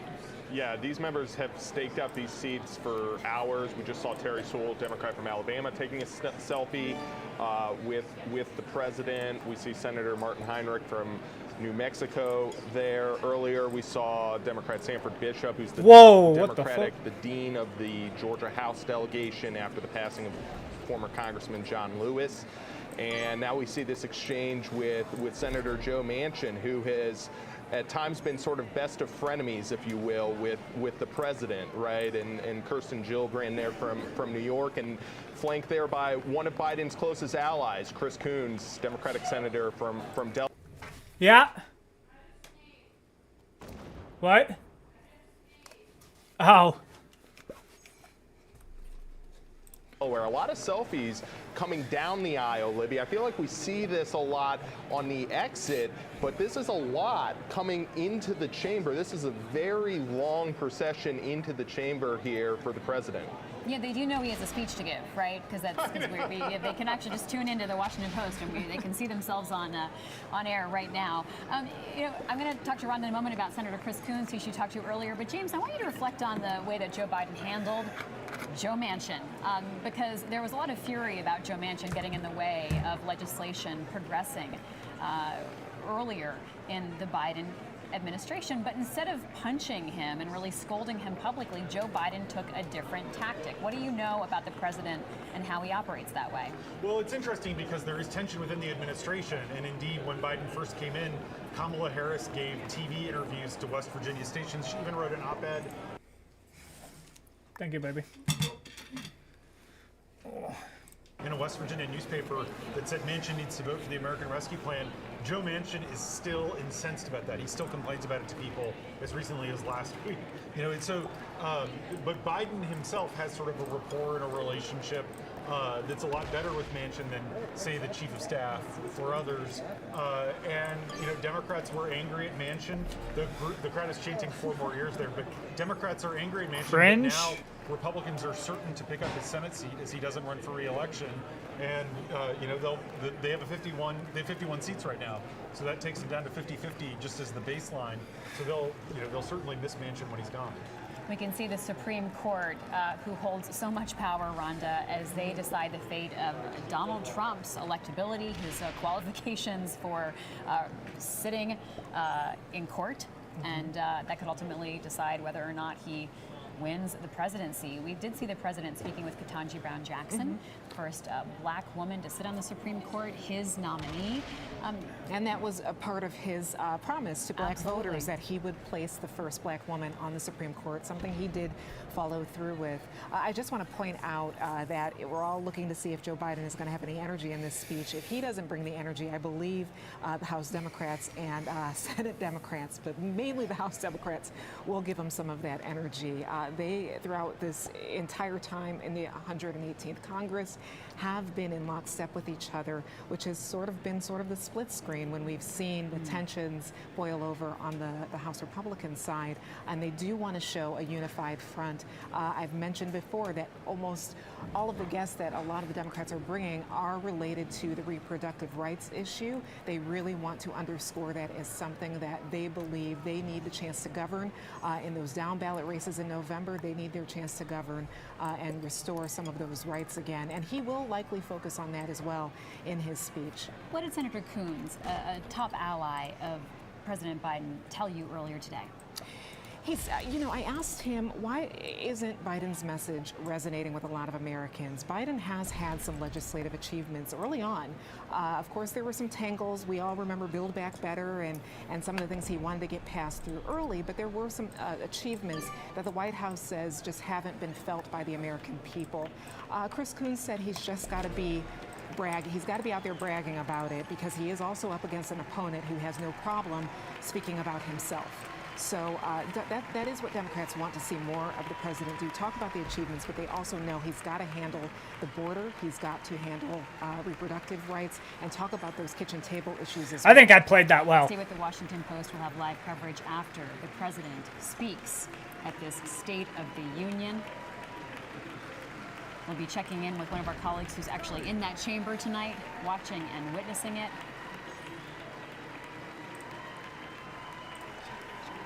Rhonda, there's a lot of energy in that room tonight. A lot, for a long day and a long week, trying to keep the government open again for the 5th time. They've all been here for a long time today, but they seem to have a lot of energy right now and really want to hear this speech. Weird move. The president looking up for his wife, the First Lady, a reminder that she is surrounded by people who are there with meaning and purpose to represent priorities, goals, and successes. Is he gonna let me hold both of those? Oh, here we go. Here's the clown in chief. If I were smart, I'd go home now.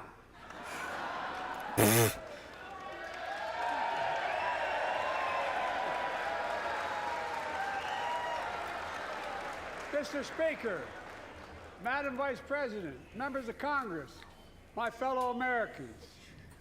In January 1941, Franklin Roosevelt came to this chamber to speak to the nation. And he said, I address you at a moment unprecedented in the history of the Union. Hitler was on the march. War was raging in Europe. President Roosevelt's purpose was to wake up Congress and alert the American people that this was no ordinary time. Freedom and democracy were under assault in the world. Tonight, I come to this same chamber to address the nation. Now, it's we who face an unprecedented moment in the history of the Union. And yes, my purpose tonight is to wake up the Congress and alert the American people that this is no ordinary moment either. Not since President Lincoln and the Civil War have freedom and democracy been under assault at home as they are today. What makes our moment rare is that freedom and democracy are under attack both at home and overseas at the very same time. Overseas, Putin of Russia is on the march. I've got such a bad invading headache. Ukraine and sowing chaos throughout Europe and beyond. If anybody in this room thinks Putin will stop at Ukraine, I assure you he will not. Not if you guys keep egging him. But Ukraine can stop Putin.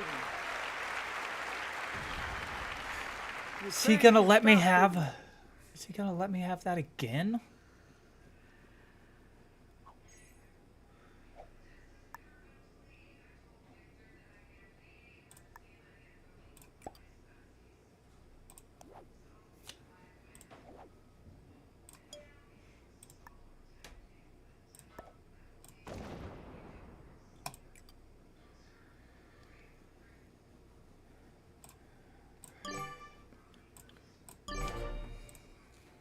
if we stand with Ukraine and provide the weapons. Sec.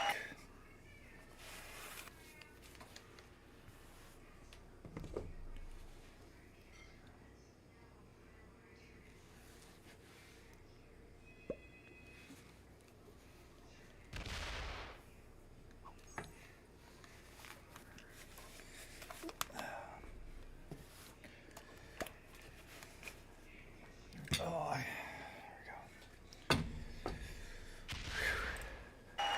It needs to defend itself.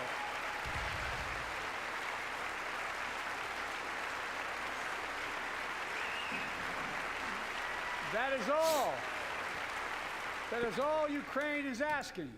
They're not asking for American soldiers. In fact, there are no American soldiers in the war in Ukraine, and I'm determined to keep it that way.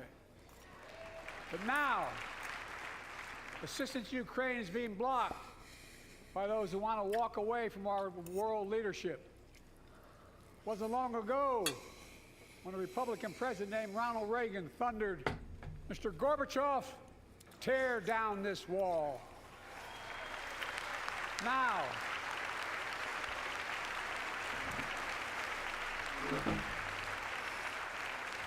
my predecessor, a former Republican president, tells Putin, quote, "Do whatever the hell you want."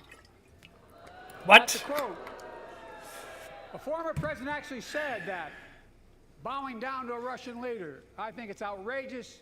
It's He did not say that. What the fuck is he talking about? dangerous, and it's unacceptable.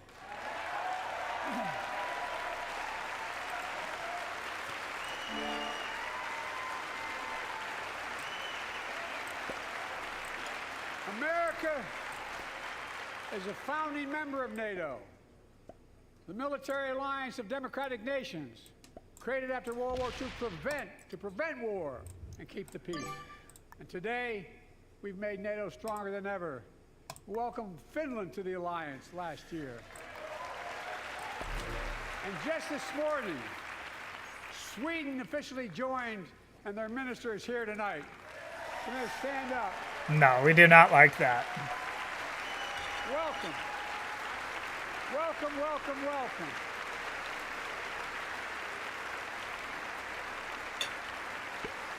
And they know how to fight. Mr. Prime Minister, welcome Sweden to knows the how to fight? strongest military alliance the world has ever seen. I say I'm this just to hearing about Congress, this. We have to stand up to Putin. Send me a bipartisan national security bill. History is literally watching.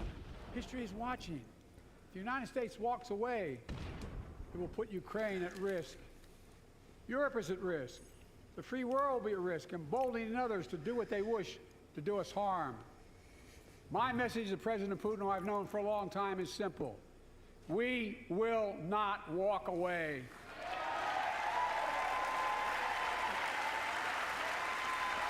Is Blue gonna do anything about me taking up all of this space?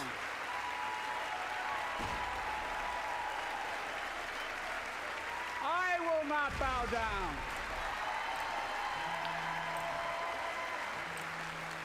In a literal sense, history is Why would watching. they have thumbed me down? I literally gave that to them.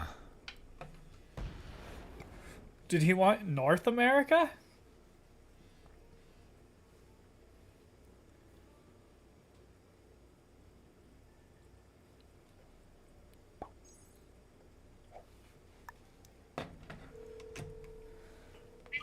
Yeah, man. What's up? Are you done streaming? Come hang out with me first. Hey, man. No, I'm not done streaming. The State of the Union just started. The State of the Union just started. You're a fag, bro. What? I don't even know who you are anymore. What do you mean? I said I'm deleting you off Facebook, bro. Nice. What are you doing? I'm drinking right now. Oh, nice. Yeah. Nice. I'll talk to you later, I guess. All right, see ya.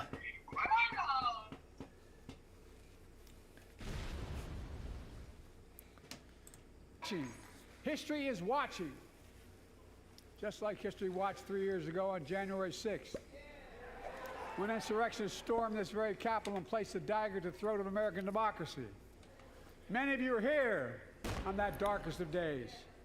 We all saw with our own eyes the insurrectionists were not patriots. They'd come to stop the peaceful transfer of power, to overturn the will of the people. January 6th lies. I knew he was going to talk about this. And the plots to steal the election posed a gravest threat to U.S. democracy since the Civil War. But they failed. America stood.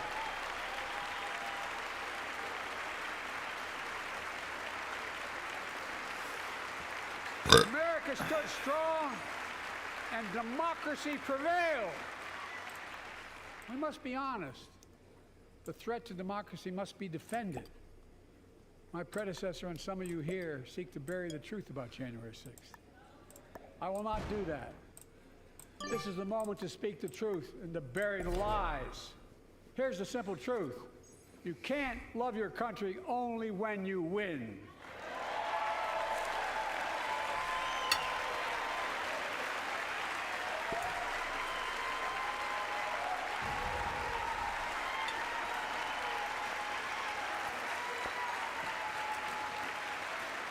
As I've done ever since being elected to office, I ask all of you without regard to party to join together and defend democracy. Remember your oath of office of defending against all threats, foreign and domestic. Respect free and fair elections, restore trust in our institutions, and make clear political violence has absolutely no place in America, zero place. Again, it's not hyperbole to suggest history is watching. We're watching. Your children and grandchildren will read about this day and what we do. History is watching another assault on freedom. Joining us tonight is Latoya Beasley, a social worker from Birmingham, Alabama.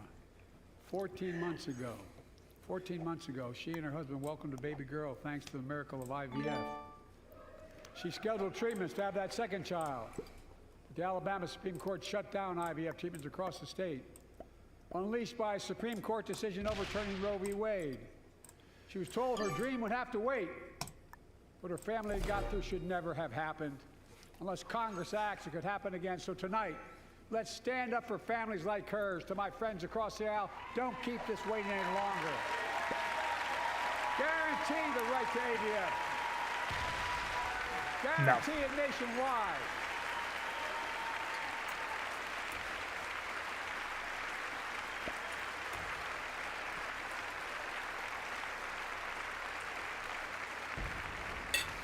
Like most Americans, I believe Roe v. Wade got it right. Roe v. Wade. Vice President Harris for being an incredible leader, defending reproductive freedom, and so much more.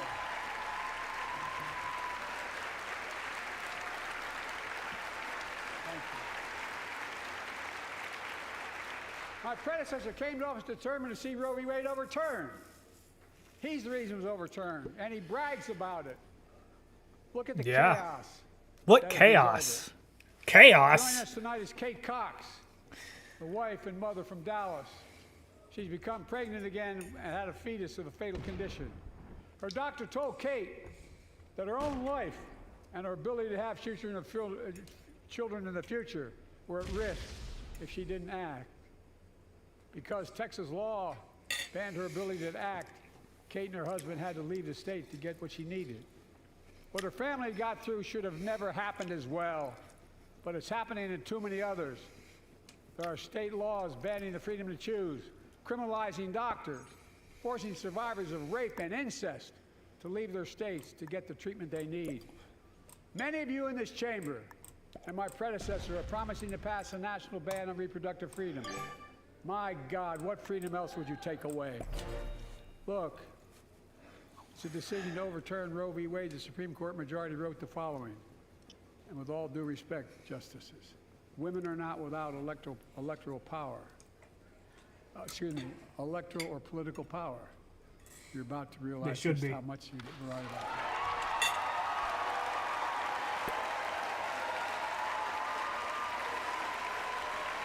Clearly.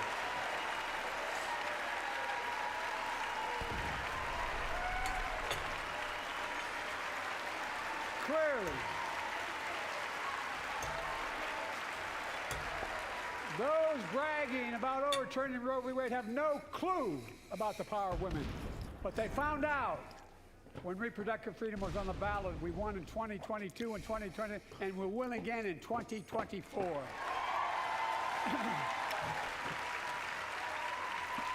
Nope.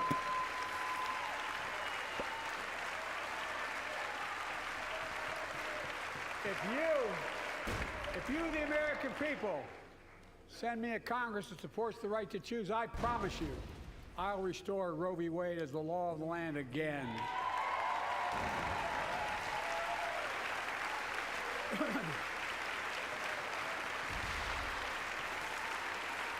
Folks, America cannot go back.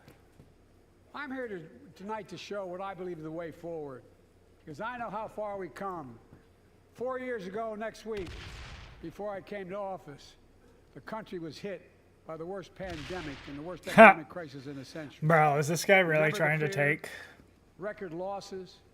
Remember the spikes in crime and the murder rate, raging virus that took more than 1 million American lives, of loved ones, millions left behind? A mental health crisis of isolation and loneliness. A president, my predecessor, failed the most basic presidential duty that he owes to American people, the duty to care. I think that's unforgivable. I came to office determined to get us through one of the toughest periods in the nation's history. We have. It doesn't make news in 1,000 cities and towns. The American people are writing the greatest comeback story never told.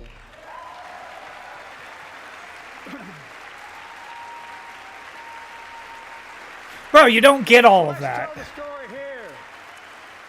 Tell it here and now. America's comeback is building the future of American possibilities. Building an economy from the middle out and the bottom up, not the top down.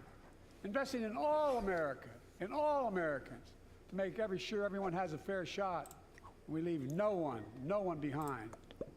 The pandemic no longer controls our lives. The vaccines that saved us from COVID are now being used to beat cancer, turning setback into comeback. That's what America does. That's what America does.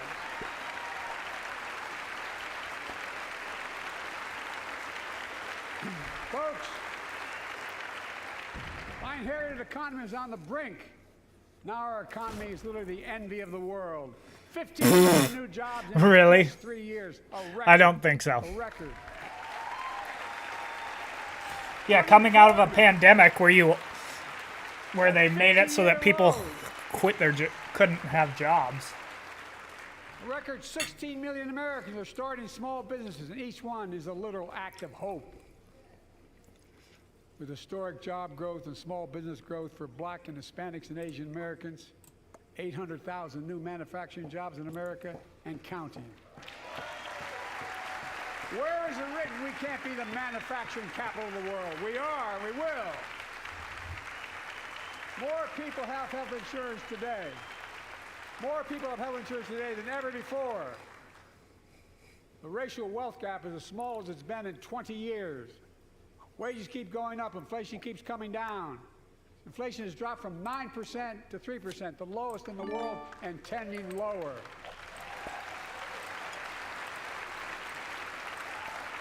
The landing is and will be soft.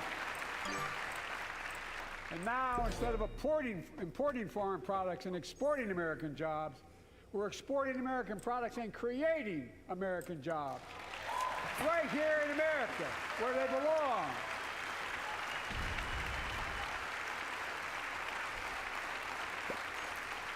And it takes time, but the American people are beginning to feel it. Consumer studies show consumer confidence is soaring.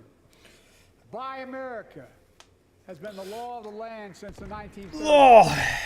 Past administrations, including my predecessor, including some Democrats as well in the past, failed to buy America. Not anymore. On my watch, federal projects that you fund, like helping build American roads, bridges, and highways, will be made with American products and built by American workers.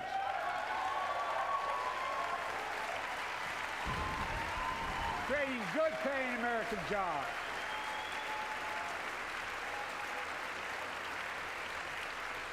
And thanks to our CHIPS and Science Act, the United States is investing more in research and development than ever before. During the pandemic, a shortage of semiconductors, chips, that drove up the price of everything from cell phones to automobiles. And by the way, we invented those chips right here in America. Well, instead of having to import them, private companies are now investing billions of dollars to build new chip factories here in America. Bro, you don't get all of that. Jobs. Many of those jobs paying $100,000 a year and don't require a college degree.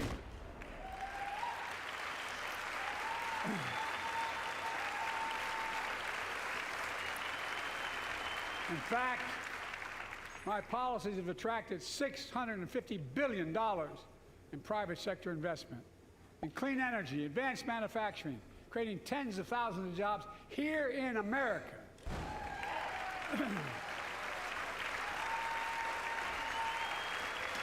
And thanks to our bipartisan infrastructure law, 46,000 new projects have been announced all across your communities. And by the way, I noticed some of you strongly voted against it, or they're cheering on that money coming in. I like it. I'm with you. I'm with you. And if any of you don't want that money in your district, just let me know. Modernizing our roads and bridges, ports and airports, public transit systems. Removing poisonous lead pipes so every child can drink clean water without risk of brain damage.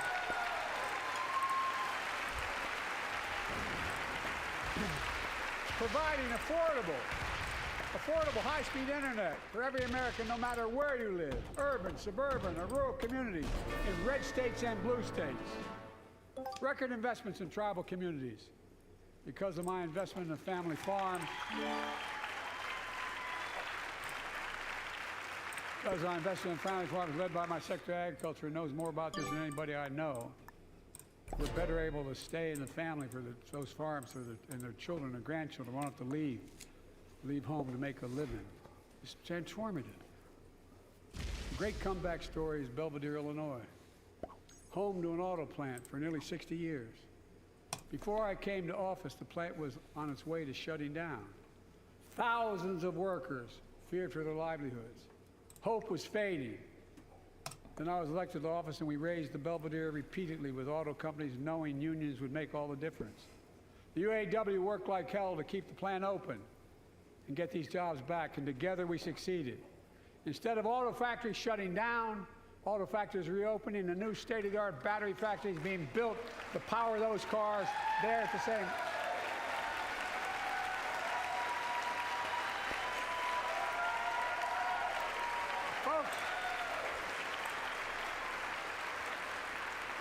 The folks of Belvedere, I say, instead of your town being left behind, your community is moving forward again.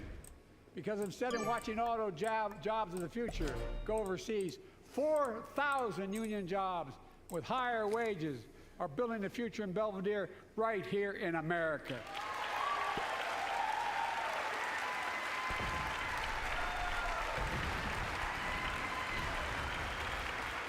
Here tonight is UAW President Shawn Fain, a great friend and a great labor leader. Shawn, where are you?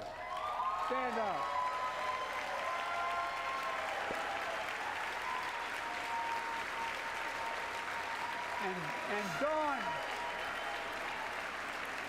And Dawn Sims, a third-generation worker, UAW worker at Belvedere. Shawn, I was proud to be the first president to stand on the picket line, and today, Dawn has a good job in her hometown, providing stability for her family and pride and dignity as well. Showing once again, Wall Street didn't build America. They're not bad guys. They didn't build it, though. The middle class built the country, and unions built the middle class.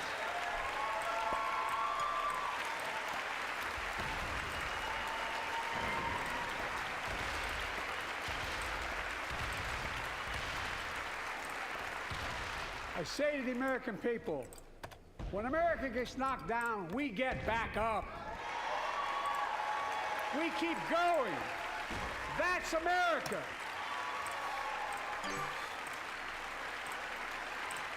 That's you, the American people.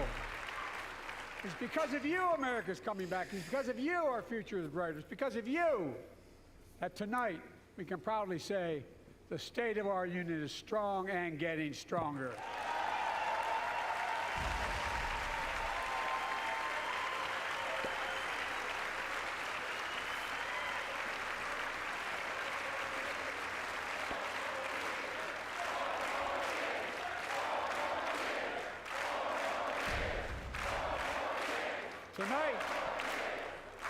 Tonight, I want to talk about the future of possibilities that we can build together. A future where the days of trickle-down economics are over and the wealthy and the biggest corporations no longer get all the tax breaks. And by the way, I understand corporations. I come from a state that has more corporations invested than every one of your states in the United States combined. And I represented it for 36 years. I'm not anti-corporation, but I grew up in a home where trickle-down economics didn't put much on my dad's kitchen table. That's why I determined to turn things around so middle class does well. When they do well, the poor go way up and the wealthy still do very well. We all do well. And there's more to do to make sure you're feeling the benefits of all we're doing. Americans pay more for prescription drugs than anywhere in the world. It's wrong, and I'm ending it.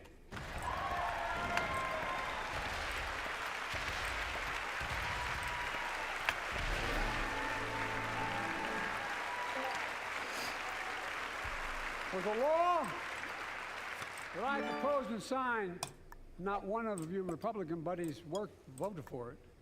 We finally beat Big Pharma. Instead of paying $400 a month or thereabouts for insulin with diabetes, and it only costs $10 to make, they only get paid $35 a month now and still make a healthy profit.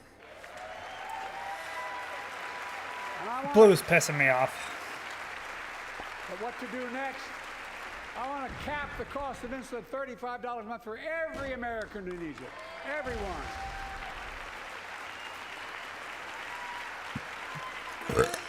For years, people have talked about it, but finally we got it done and gave Medicare the power to negotiate lower prices on prescription drugs, just like the VA is able to do for veterans. That's not just saving seniors money, it's saving taxpayers money. We cut the federal deficit by $160 billion. Because Medicare will no longer have to pay those exorbitant prices to Big Pharma. This year, Medicare is negotiating lower prices for some of the costliest drugs on the market that treat everything from heart disease to arthritis. It's now time to go further and give Medicare the power to negotiate lower prices for 500 different drugs over the next decade. They're making a lot of money, guys. And they'll still be extremely profitable. Will not only save lives, it will save taxpayers another $200 billion. Starting next year, the same law caps total prescription drug costs for seniors on Medicare at $2,000 a year. Even for expensive cancer drugs that cost $10,000, $12,000, $15,000. Now I want to cap prescription drug costs at $2,000 a year for everyone.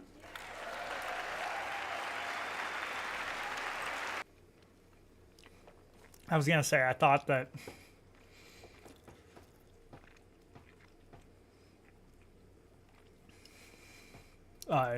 white was really good and blue was really bad.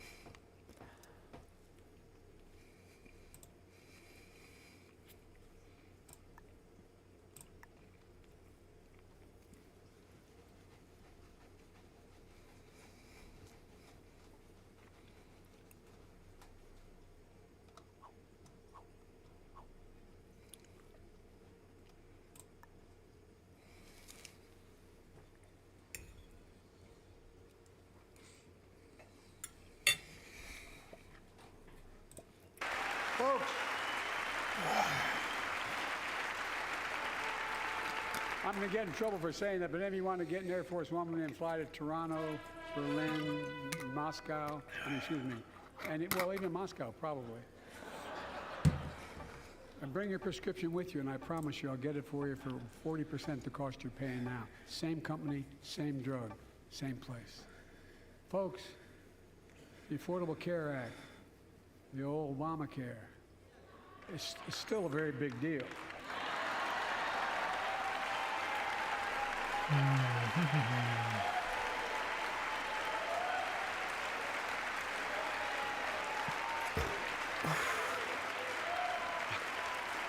Over 100 million of you can no longer be denied health insurance because of pre-existing condition.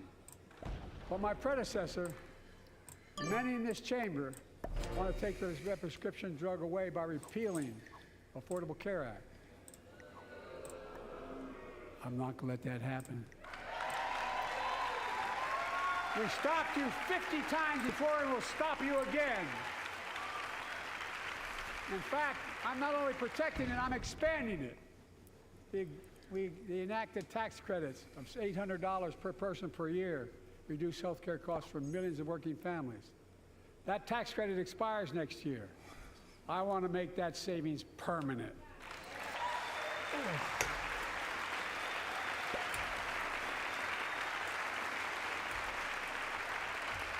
To state the obvious, women are more than half our population, but research on women's health has always been underfunded.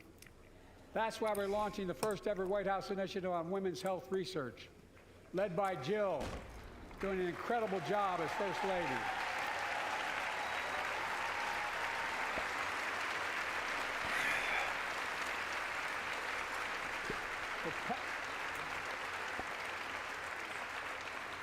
Pass my plan for $12 billion to transfer women's health research and benefit millions of lives all across America.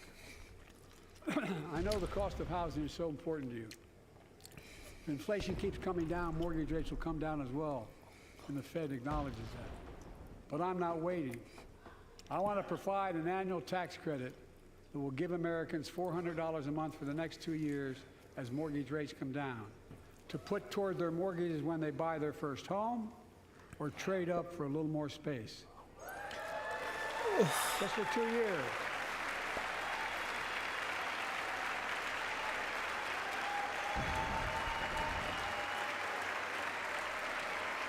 And my administration is also eliminating title insurance on federally backed mortgages. When you refinance your home, you can save $1,000 or more as a consequence. For millions of renters, we're cracking down on big landlords who use antitrust law, who break antitrust laws by price fixing and driving up rents. We've cut red tape so builders can get federally financing, which is already helping build a record 1.7 million new housing units nationwide. Now pass and build and renovate 2 million affordable homes and bring those rents down.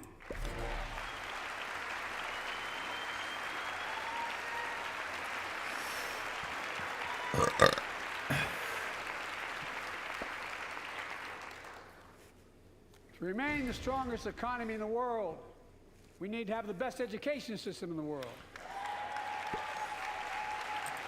Well, I'm pretty sure that Barack Obama kind of ruined that. Oh no, that was Bush. I suspect all of you want to give every child, a good start by providing access to preschool for 3 and 4 years old.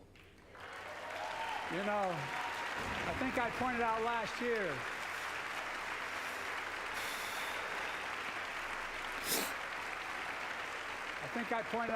year that children coming from broken homes where there's no books, they're not read to, not spoken to very often, start school, kindergarten, or first grade, having heard 1 million fewer words spoken.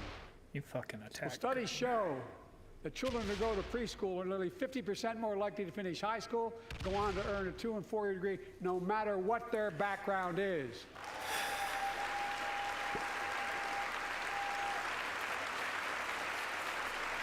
Oh man, I feel like shit right now. I met a year and a half ago with the leaders of the Business Roundtable. They were mad that they were angry, I think, well, they were discussing why I wanted to spend money on education. I pointed out to them, as vice president, I met with over I think it was 182 of those folks. Don't hold me to the exact number. And I asked them what they need most, the CEOs. And you've had the same experience on both sides of the aisle. They say a better educated workforce, right? So I looked at them and I say, I come from Delaware. DuPont used to be the 8th largest corporation in the world. And every new enterprise they bought, they educated the workforce to that enterprise. But none of you do that anymore. Why are you angry with me providing you the opportunity for the best educated workforce in the world? And they all looked at me and said, I think you're right. I want to expand high quality tutoring and summer learning and see that every child learns to read by 3rd grade.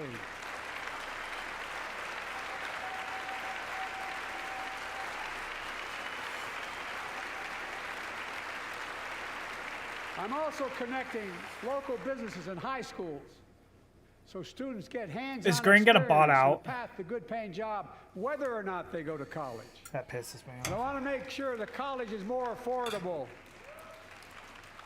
Let's continue increasing the Pell Grants to working and middle-class families and increase record investments in HBCUs and minority-serving institutions, including Hispanic institutions.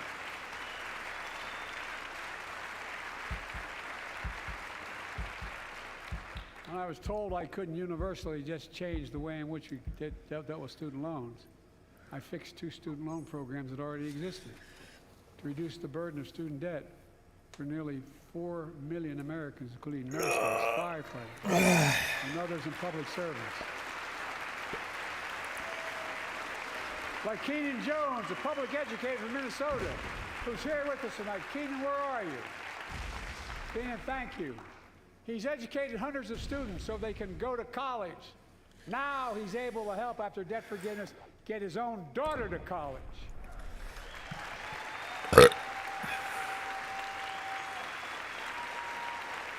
And folks, look, such relief is good for the economy because folks are now able to buy a home, start a business, start a family. While Lock we're that at floor. it, I want the public school teachers a raise.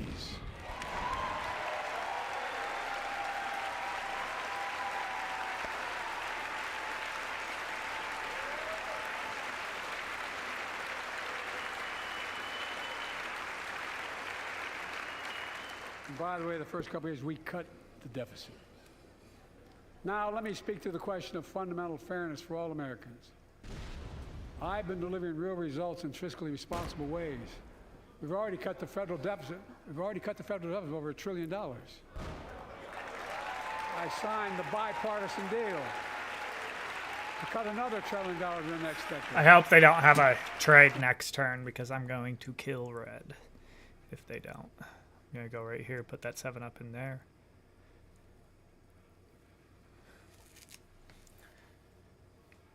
Oh.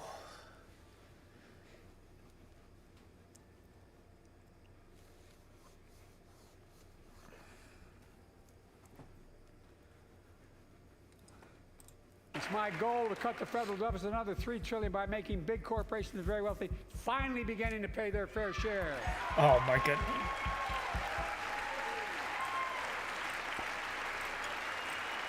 Look, I'm a capitalist. You want to make or can make $1 million or millions of bucks, that's great. Just pay your fair share in taxes. What is it? A fair tax code. It's Balance how we invest splits, things yeah. to make this country We kill great. red if they Healthcare, don't have a education, trade. defense, and so much more. And then we Here's go the deal. into, The last administration enacted a $2 trillion tax cut. and then we go Overwhelmingly into benefits yellow. the top I mean, not yellow, 1%, pink. the very wealthy and the biggest corporations, and exploded the federal deficit. They added more to the national debt than any presidential term in American history. Check the numbers. Folks at home, does anybody really think the tax code is fair? Do you really think the wealthy and big corporations need another $2 trillion tax break? I sure don't. I'm going to keep fighting like hell to make it fair. Under my plan, nobody earning less than $400,000 a year will pay additional penny in federal taxes. Nobody, not one penny. And they haven't yet. In fact, the child tax credit I passed during the pandemic cut taxes for millions of working families and cut child poverty in half. Restore that child tax credit. No child should go hungry in this country. The way to make the tax code fair is to make big corporations and the very wealthy begin to pay their fair share. Remember in 2020, 55 of the biggest companies in America made $40 billion and paid zero in federal income tax. Zero. Not anymore. Thanks to the law I wrote and we signed, big companies have to pay a minimum of 15%. But that's still less than working people pay in federal taxes. It's time to raise corporate minimum tax to at least 21%.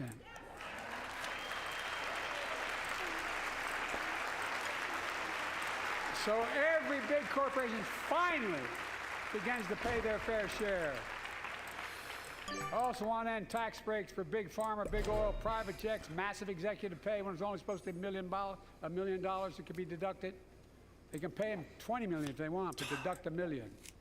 End it now. You know, there are 1,000 billionaires in America. You know what the average federal tax is for those billionaires? No. They're making great sacrifices, 8.2%. That's far less than the vast majority of Americans pay. No billionaire should pay a lower federal tax rate than a teacher, a sanitation worker, or a nurse. The reason why is because of how they make their money.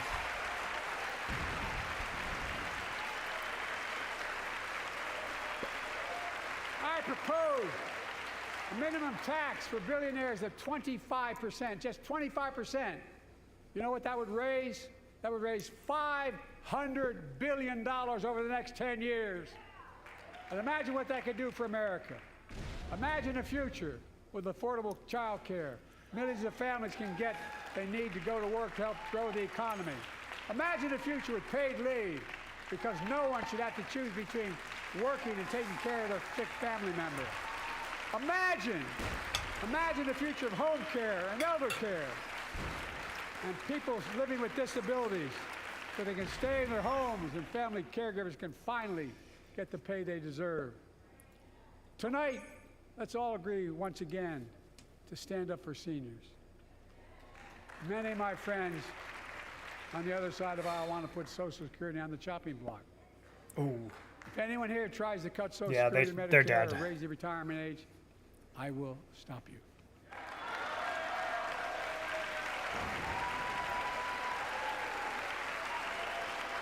The working people who built this country pay more into Social Security than millionaires and billionaires do. Millionaires and billionaires. Fair. We have two ways to go. Republicans can cut Social Security and give more tax breaks to the wealthy. That's the proposal. Oh no, you guys don't want another $2 trillion tax cut? I kind of thought that's what your plan was. Well, that's good to hear. You're not going to cut another $2 trillion for the super wealthy. That's good to hear. I'll protect and strengthen Social Security and make the wealthy pay their fair share. Look,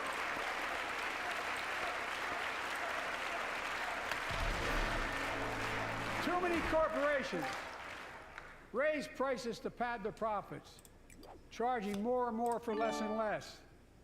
That's why we're cracking down on corporations engaged in price gouging and deceptive pricing, from food to healthcare to housing.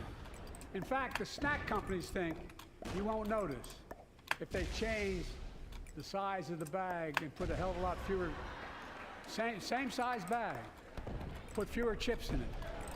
No, I'm not joking. It's called shrinkflation. Pass Bobby Casey's bill and stop this.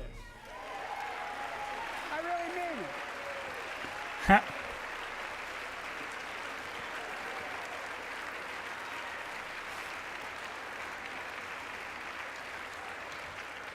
You probably all saw that commercial on Snickers bars. You get charged the same amount, and you got about, I don't know, 10% fewer Snickers in it. Look, I'm also getting rid of junk fees. Those hidden fees at the end of your bill that are there without your knowledge. My administration announced we're cutting credit card late fees from $32 to $8.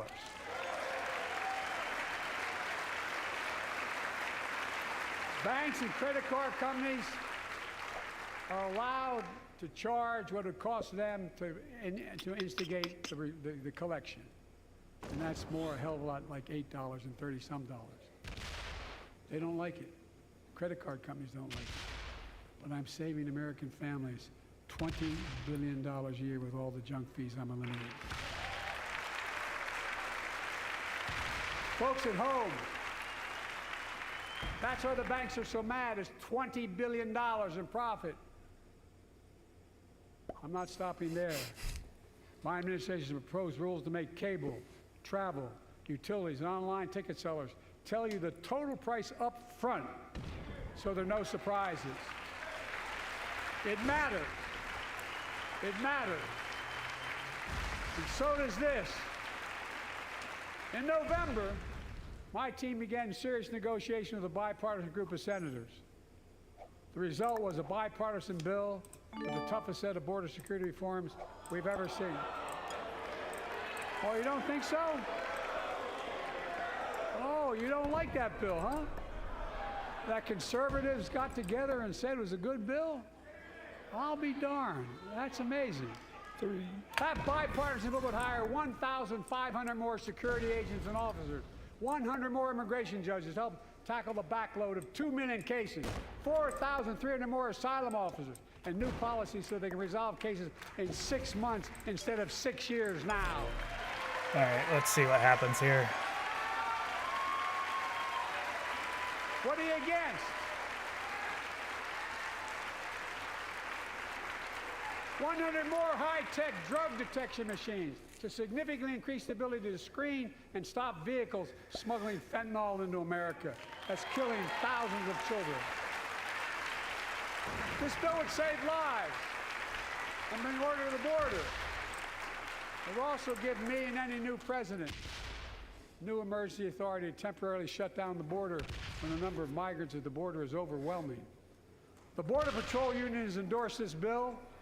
The Federal Chamber of Commerce is, yeah. You're saying low. Look at the facts. I know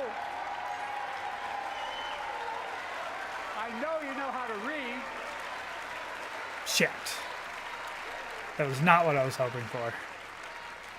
I believe that given the opportunity for a majority in the House and Senate would endorse the bill as well. A majority right now. I was hoping that they didn't have but unfortunately, politics has derailed this bill so far. I'm told my predecessor called members of Congress in the Senate to demand they block the bill. He feels political win, he viewed it as would be a political win for me and a political loser for him. It's not about him, it's not about me. I'd be a winner, not really.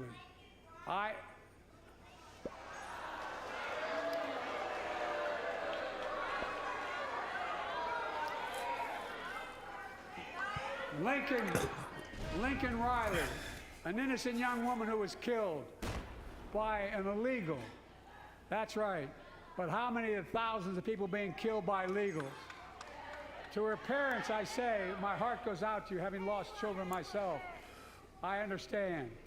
But look, if we change the dynamic at the border, people pay these smugglers $8,000 to get across the border because they know if they get by and let into the country, it's 6 to 8 years before they have a hearing.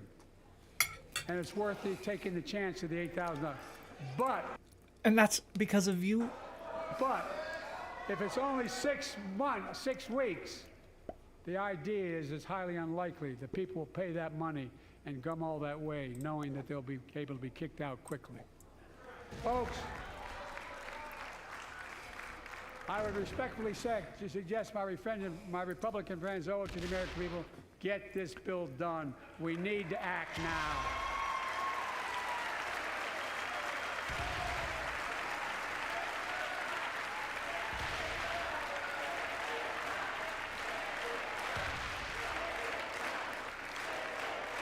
And if my predecessor is watching, instead of paying politics and pressuring members of Congress to block the bill, join me in telling the Congress to pass it. We can do it together. But that's what he apparently, here's what he will not do. I will not demonize immigrants saying they are poison in the blood of our country. I will not separate families. I will not ban people because of their faith. Unlike my predecessor on my first day in office, I introduced a comprehensive bill to fix our immigration system. Take a look at it. It has all these and more. Secure the border. Provide a pathway to citizenship for dreamers. And so much more. But unlike my predecessor, I know who we are as Americans. We're the only nation in the world with a heart and soul that draws from old and new. Home to Native Americans, whose ancestors have been here for thousands of years.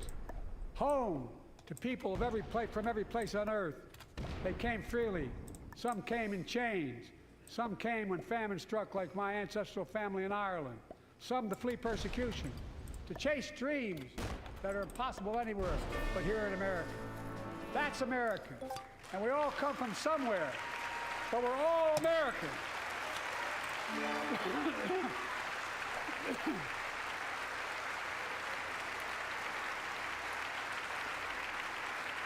Look, folks, we have a simple choice.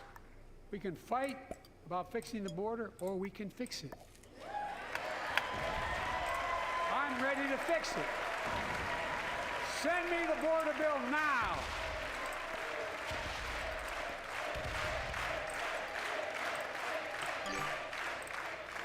A transformational moment in history happened 59 years ago today in Selma, Alabama. Hundreds of foot soldiers for justice marched across the Edmund Pettus Bridge, named after the Grand Dragon of the Ku Klux Klan, to claim their fundamental right to vote.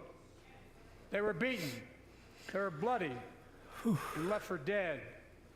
Our late friend and former colleague, John Lewis, was on that march. We miss him.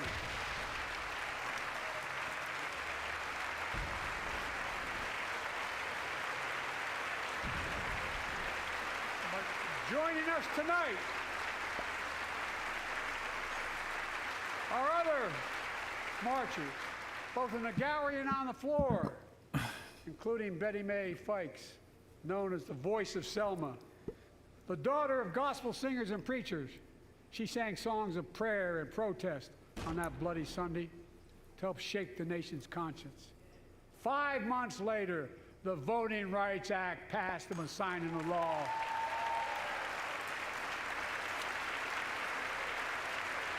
Thank you. Thank you, thank you, thank you.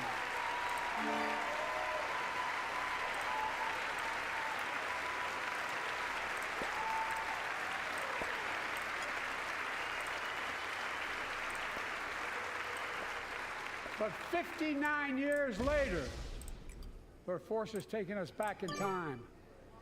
Voter suppression, election subversion, unlimited dark money, extreme gerrymandering.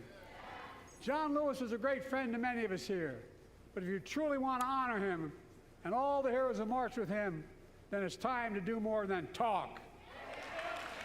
Pass the Freedom to Vote Act, the John Lewis Voting Rights Act.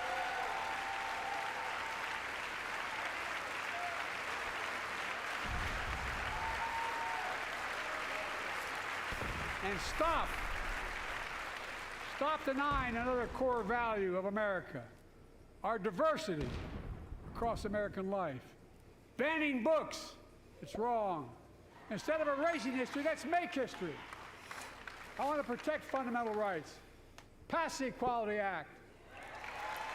And my message to transgender Americans, I have your back.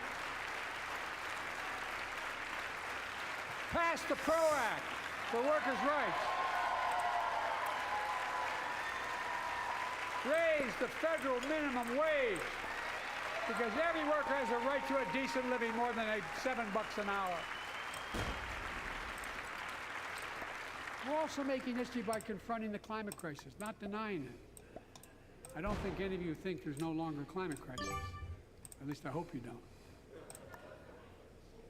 I'm taking the most significant action ever on climate in the history of the world. I'm cutting our carbon emissions in half by 2030, creating tens of thousands of clean energy jobs like the IBEW workers building and installing 500,000 electric vehicle charging stations. Conserving 30% of America's lands and waters by 2030. Taking action on environmental justice fence line communities smothered by the legacy of pollution. In pattern after the Peace Corps and AmeriCorps, I launched the Climate Corps to put 20,000 young people to work in the forefront of our clean energy future. I'll triple that number in a decade.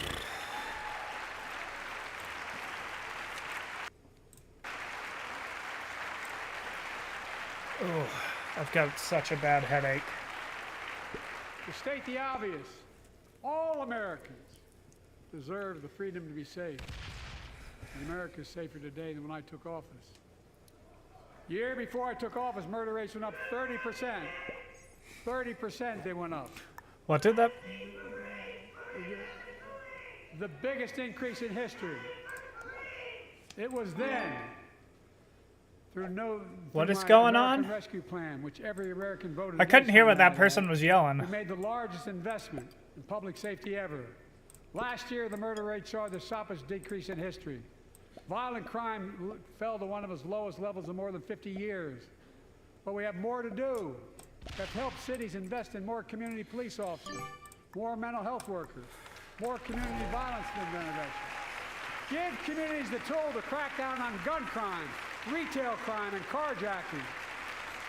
Keep building trust as I've been doing by taking executive action on police reform and calling for it to be the law of the land.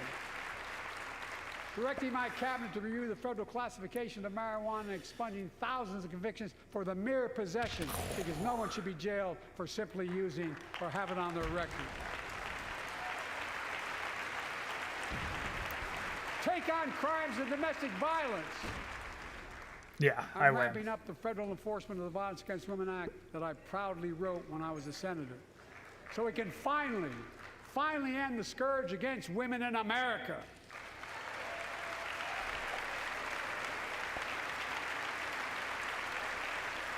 There are other kinds of violence I want to stop.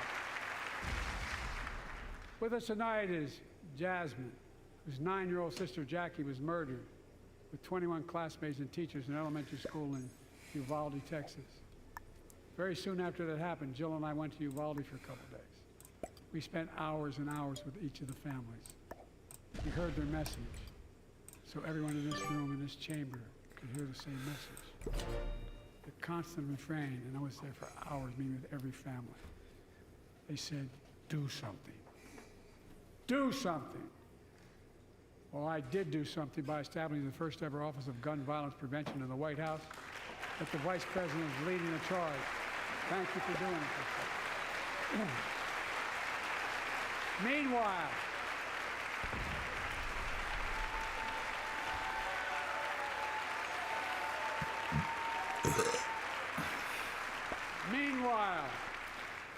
my predecessor told the NRA he's proud he did nothing on guns when he was president. After another shooting in Iowa recently, he said, when asked what to do about it, he said, just get over it. There's his quote, just get over it. I say, stop it. Stop it, stop it, stop it.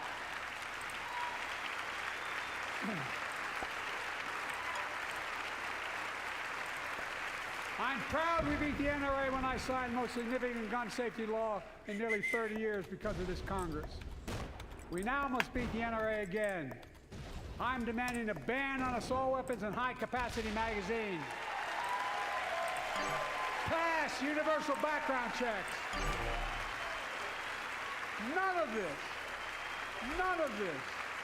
I taught the Second Amendment for 12 years.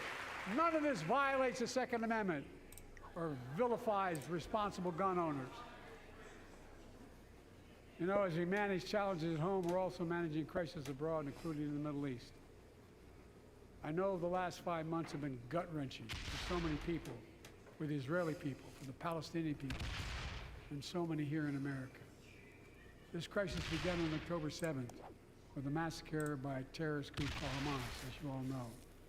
1,200 innocent people, women and girls, men and boys, slaughtered after enduring sexual violence. The deadliest day for the Jewish people since the Holocaust. 250 hostages taken. Here in this chamber tonight are families whose loved ones are still being held by Hamas. I pledge to all the families that we will not rest until we bring every one of your loved ones home. We also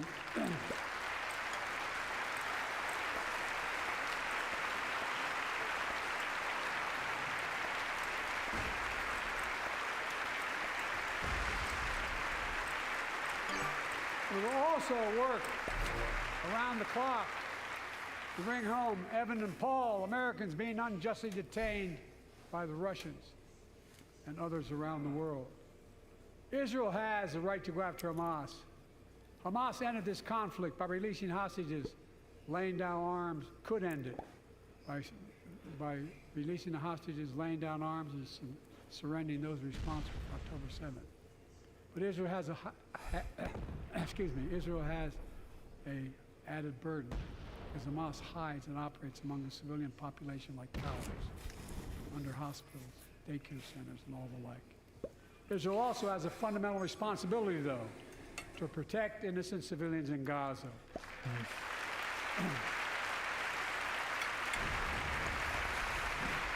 This war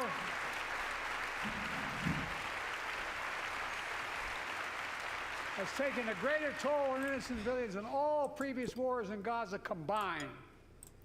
More than 30,000 Palestinians have been killed, most of whom are not Hamas. Thousands and thousands of innocents, women and children, girls and boys, also orphaned. Nearly 2 million more Palestinians under bombardment or displacement. Homes destroyed, neighborhoods in rubble, cities in ruin, families without food, water, medicine. It's heartbreaking. I've been working nonstop to establish an immediate ceasefire that would last for 6 weeks to get all the prisoners released, all the hostages released. We get the hostages home and ease the intolerable and humanitarian crisis and build toward an enduring, something more enduring. The United States has been leading international efforts to get more humanitarian assistance to Gaza. Tonight, I'm directing the U.S. military to lead an emergency mission to establish a temporary pier in the Mediterranean on the coast of Gaza. To receive large shipments carrying food, water, medicine, and temporary shelters. No U.S. boots will be on the ground. A temporary pier will enable a massive increase in the amount of humanitarian assistance getting into Gaza every day.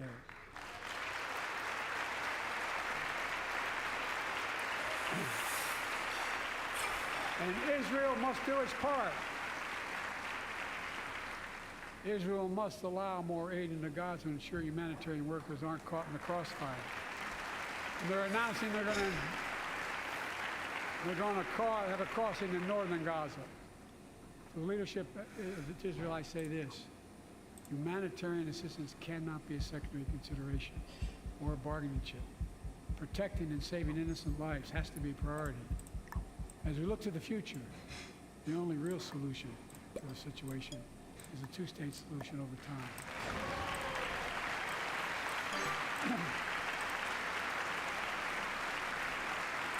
And I say this as a lifelong supporter of Israel. My entire career, no one has a stronger record with Israel than I do. I challenge any of you here. I'm the only American president of Israel in wartime. But there is no other path that guarantees Israel's security and democracy. There is no other path that guarantees Palestinians can live in peace with peace and dignity. There's no other path that guarantees peace between Israel and all of its neighbors, including Saudi Arabia, with whom I'm talking about. Creating stability in the Middle East also means containing the threat posed by Iran. That's why I built a coalition of more than a dozen countries to defend international shipping and freedom of navigation in the Red Sea. I've ordered strikes to degrade the Houthi capability to defend U.S. forces in the region. As Commander-in-Chief, I will not hesitate to direct further measures to protect our people and our military personnel.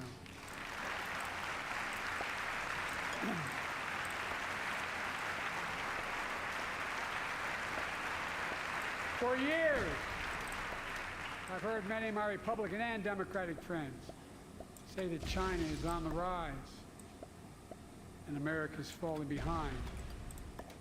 They've got it backwards. I've been saying it for over 4 years, even when I wasn't president. America's rising. We have the best economy in the world. And since I've come to office, our GDP is up, our trade deficit with China is down to the lowest point in over a decade. And we're standing up against China's unfair economic practices. We're standing up for peace and stability across the Taiwan Straits.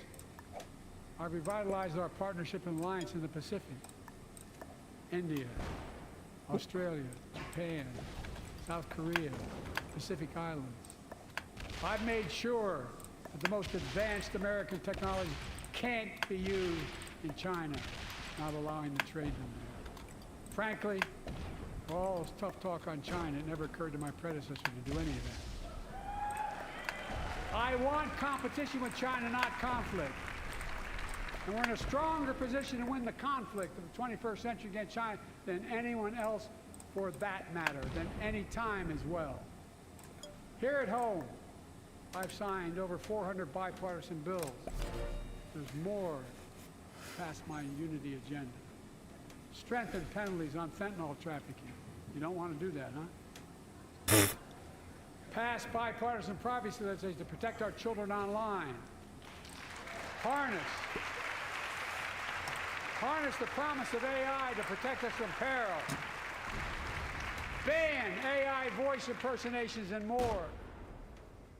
And keep our truly sacred obligation to train and equip those we send into harm's way and care for them and their families when they come home and when they don't.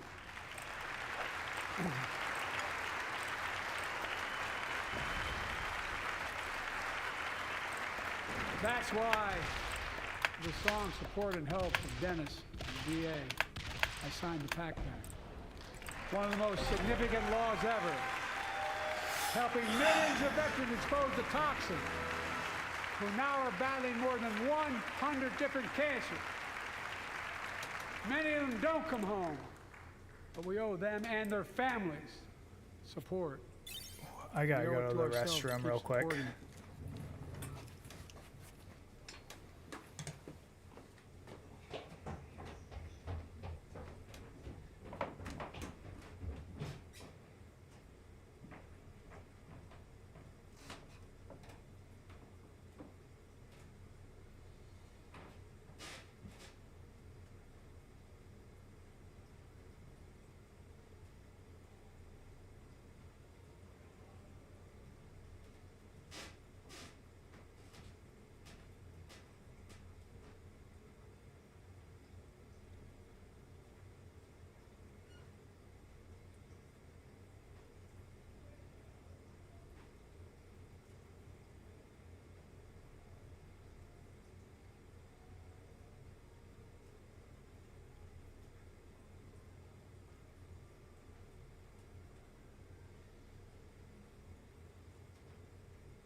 new health research agency called ARPA-H, and remind us that we can do big things, like end cancer as we know it, and we will.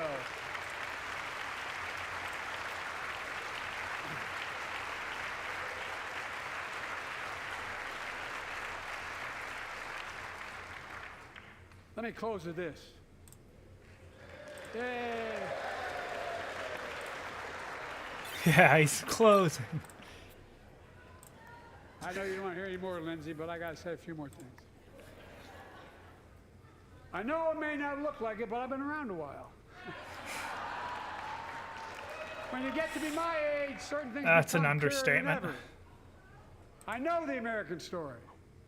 Again and again, I've seen the contest between competing forces in the battle for the soul of our nation.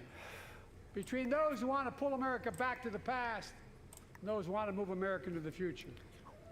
My lifetime has taught me to embrace freedom and democracy, a future based on core values. Those aren't the same that thing. defined America: honesty, decency, dignity, equality, to respect everyone, to give everyone a fair shot, to give hate no safe harbor. Now, other people my age see it differently. The American story of resentment, revenge, and retribution, that's not me. I was born amid World War II, when America stood for the freedom of the world. I grew up in Scranton, Pennsylvania, and Claymont, Delaware, among working class people who built this country. I watched in horror as two of my heroes, like many of you did, Dr. King and Bobby Kennedy, were assassinated. And their legacies inspired me to pursue a career in service. I left the law firm and became a public defender because my city of Wilmington was the only city in America occupied by the National Guard after Dr. King was assassinated. Why is she like sitting there almost laughing? I became a county councilman almost by accident. I got elected to the United States Senate when I had no intention of running at age 29. Then vice president, or first black president. Now president to the first women vice president. Those aren't flexes, dog. Especially the last one.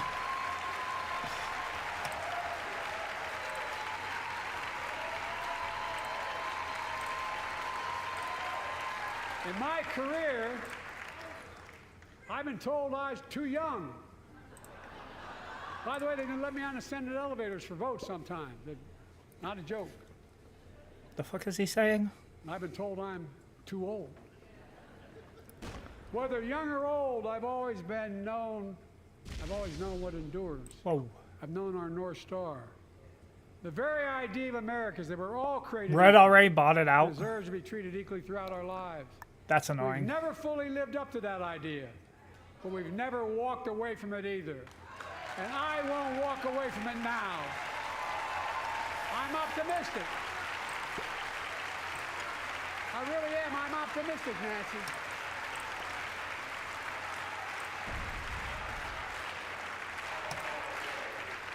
My fellow Americans, the issue facing our nation isn't how old we are, it's how old are our ideas. Hate, anger, I should have taken that. retribution are the oldest of ideas. But you can't lead America with ancient ideas that only take us back. You lead America, the land of possibilities, you need a vision for the future and what can and should be done. Tonight you've heard mine. I see a future where defending democracy, we don't diminish it. I see a future where we restore the right to choose and protect our freedoms, not take them away. I see a future where the middle class finally has a fair shot and the wealthy have to pay their fair share in taxes. I see a future where we save the planet from the climate crisis and our country from gun violence. Above all, I see a future for all Americans. I see a country for all Americans. And I will always be president for all Americans because I believe in America I believe in you, the American people. You're the reason we've never been more optimistic about our future than I am now. So let's build the future together. Let's remember who we are. We are the United States of America. And there is nothing beyond our capacity when we act together. God bless you all, and may God protect our troops. Thank you, thank you, thank you.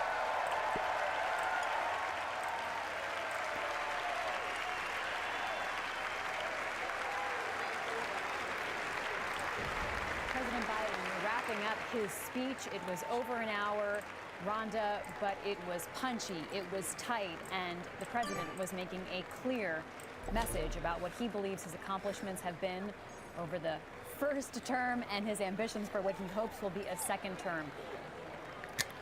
Repeatedly talking about my predecessor, his predecessor, Donald Trump, not mentioning him by name, but trying to create a stark difference from what he called old ideas of hate, anger, revenge, retribution, and his ideas of an optimistic America. Rhonda, he talked about domestic issues, foreign issues, and said the story of the economy and its recovery is the greatest comeback story never told. What stands out to you? You know, toward the end stood out to me because he leaned into what right now is his biggest vulnerability, and that's his age. You know, we're hearing that from voters saying they're concerned about his mental abilities. They're concerned about how long he's What a been douche. around. They want a fresh face. I allowed him to have one more turn, and he just does that. Now we saw Trump lean into that age issue. He talked about, yeah, I might be old, but old ideas are what will harm America. He said that, as you said, old ideas are going back to take us back to hate and retribution, and we need to move forward. So it was really a rousing end. He hit all the notes that we somewhat previewed in the beginning of our program. He went through just a laundry list of all the things that he feels he accomplished, the infrastructure bill, bringing prescription drug prices down. He also spent a fair amount of time talking about Ukraine at the very top of his speech, and then toward the end began to talk about Israel and ceasefire. So he did, this was a lengthy speech, of course. We were kind of predicting that as well, but he did kind of check all those boxes that he said he would. Let's go to Jorge Ribas, who's live outside the White House. Jorge, talk to us about this speech tonight. Yeah, Libby, so what was interesting to me was just hearing Biden talk. I mean, he had this very feisty tone, really, and some of his interactions back and forth with Republicans was noticeable. I mean, talking about when he brought up Social Security and with them, and he kind of went this back and forth. Also notable was during his talk about the immigration bill, right? He referenced the bill, the bipartisan bill. You saw Senator Langford kind of nodding along as Biden was talking about the bill and the measures that were in the bill. And the back and forth discussion with them, and you had Representative Marjorie Taylor Greene, who had been wearing a Say Her Name shirt and had a button of Laken Riley, the young college student who was killed in Georgia by someone here who's in the country illegally, and she was shouting, "Say her name," and President Biden picked up a button and said her name, and that was totally off the cuff, and just kind of went through like how his speech was throughout the entire night. I mean, he seemed the most energetic. And Biden at his best is when he's doing that, when he's kind of speaking off the cuff.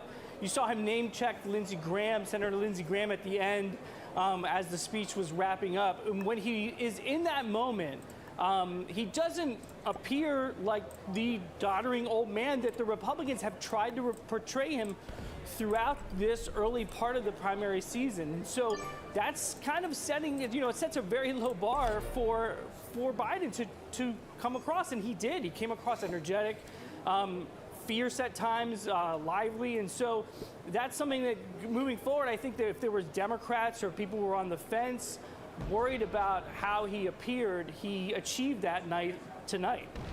Thanks so much, Jorge. James Hohmann, let's go to you for this arc that the president created, starting with foreign policy, an area he is very strong on, talking about January 6th and then weaving in his goals and what he believes his accomplishments are for the middle class of America. Your takeaways, James. Yeah, Libby, he was amped up to attack. Bro, just move that out. Looking for a fight. He got it. He got the provocations that he wanted and used the congressional Republicans as the foil he had hoped for. I was really struck by how aggressive he came out swinging at Donald Trump and attacking, he never used his name, but his predecessor, he called him repeatedly. He even criticized the Supreme Court with the justices sitting right there for the ACA. He really seems to be trying to channel Harry Truman, give him hell. That was the way Truman came back in 1948 when he trailed. And at the end, you heard him reintroducing himself to the American people, explaining sort of his background, because people do forget. He's been around for more than half a century, and he's trying to highlight his age as an advantage. He ended on sort of a high note in a speech that obviously had a lot of box checking. You could really hear the heavy influence of John Meacham, the presidential historian who was with Biden over the weekend, has been helping with the speech. A lot of the historical allusions, a lot of the references just were kind of signature Meacham.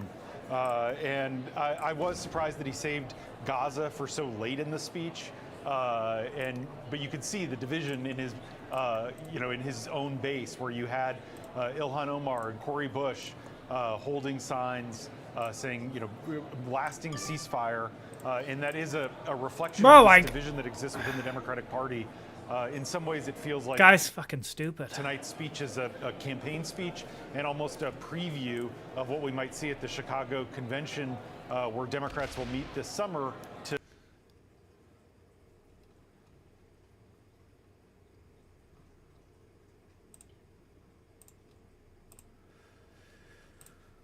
Whew.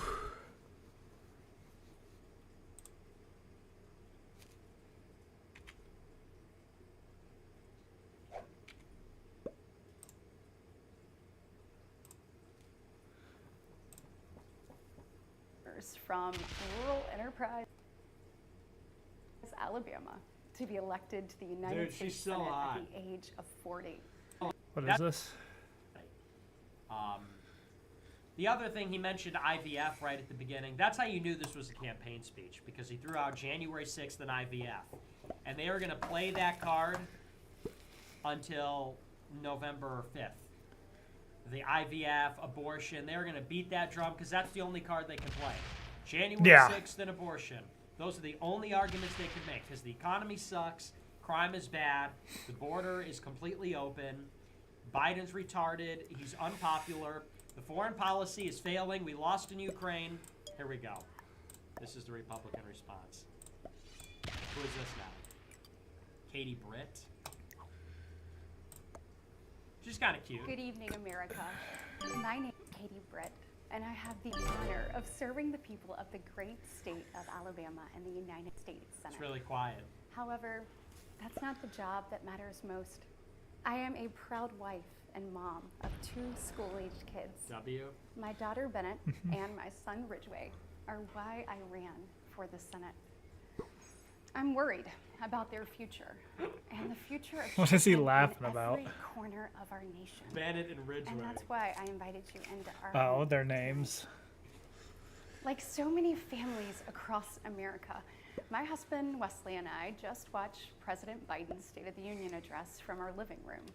And what we saw was the performance of a permanent politician who has actually been in office for longer than I've been alive. Damn. One thing was quite clear, though. She's goated. President Biden just doesn't get it. He's out of touch. I usually skip this Under part. his administration, families are worse off.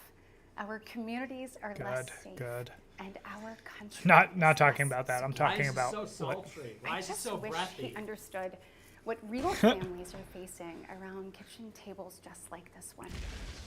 You know, this is where our family has tough conversations. It's where we make hard decisions. It's where we share the good, the bad, and the ugly of our days. It's where we laugh together, and it's where we hold each other's hands and pray for God's guidance. W. And many nights, to be honest, it's where Wesley and I worry. I know we're not alone. And so tonight, the American family needs to have a tough conversation. Because the truth is, we're all worried about the future of our nation. The country we know and love seems to be slipping away, and it feels like the next generation will have fewer opportunities and less freedoms than we did. I worry my own children may not even get a shot at living their American dreams. My American dream allowed me, daughter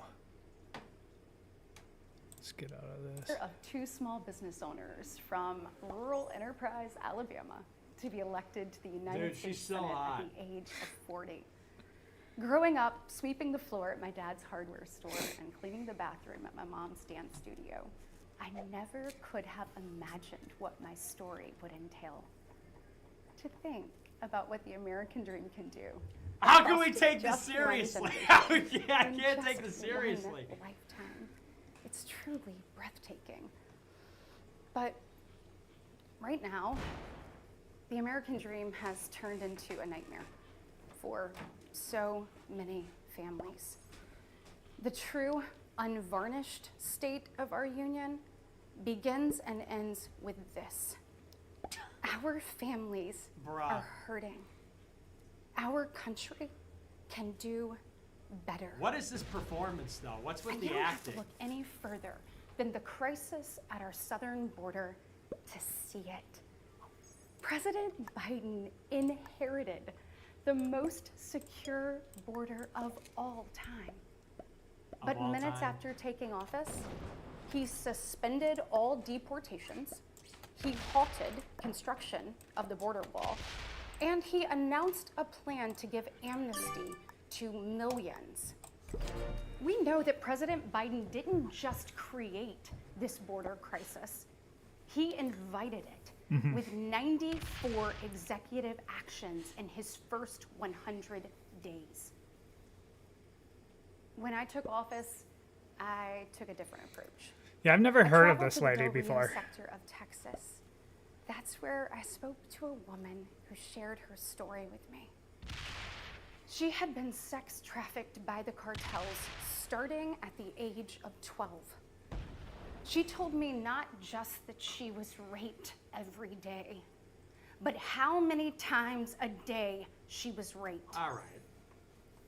The cartels put her on a mattress in Oh. a shoebox of a room. Yeah, I don't want to hate this. And they sent men through that door over and over All again right, what is this? for hours and hours. Okay, what the on fuck end. is this? We wouldn't be okay with this happening in a third world country. This is the United States of America, and it is past time, in my opinion, that we start acting like it. President Biden's border policies What the fuck? are a disgrace. This crisis is despicable. And the truth is, it is almost entirely preventable. From fentanyl poisonings This is so canned. to horrific murders. There are empty chairs tonight at kitchen Okay, we tables, kill just like this one. Rad. Because of President Biden's senseless border policies. Just think about Laken Riley. In my neighboring state of Georgia, this beautiful 22-year-old nursing student went out on a jog one morning, but she never got the opportunity to return home. She was brutally murdered by one of the millions of illegal border crossers President Biden chose to release into our homeland. W. Y'all, as a mom, I can't quit thinking about this. I mean, this could have been my daughter. Come on. This could have been yours. And tonight, President She's right, Biden but this performance is finally hokey. said her name. But he refused to take responsibility for his own actions.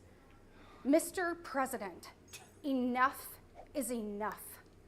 Innocent Americans are dying, and you only have yourself to blame. Fulfill your oath of office. Reverse your policies. End this crisis and stop the suffering.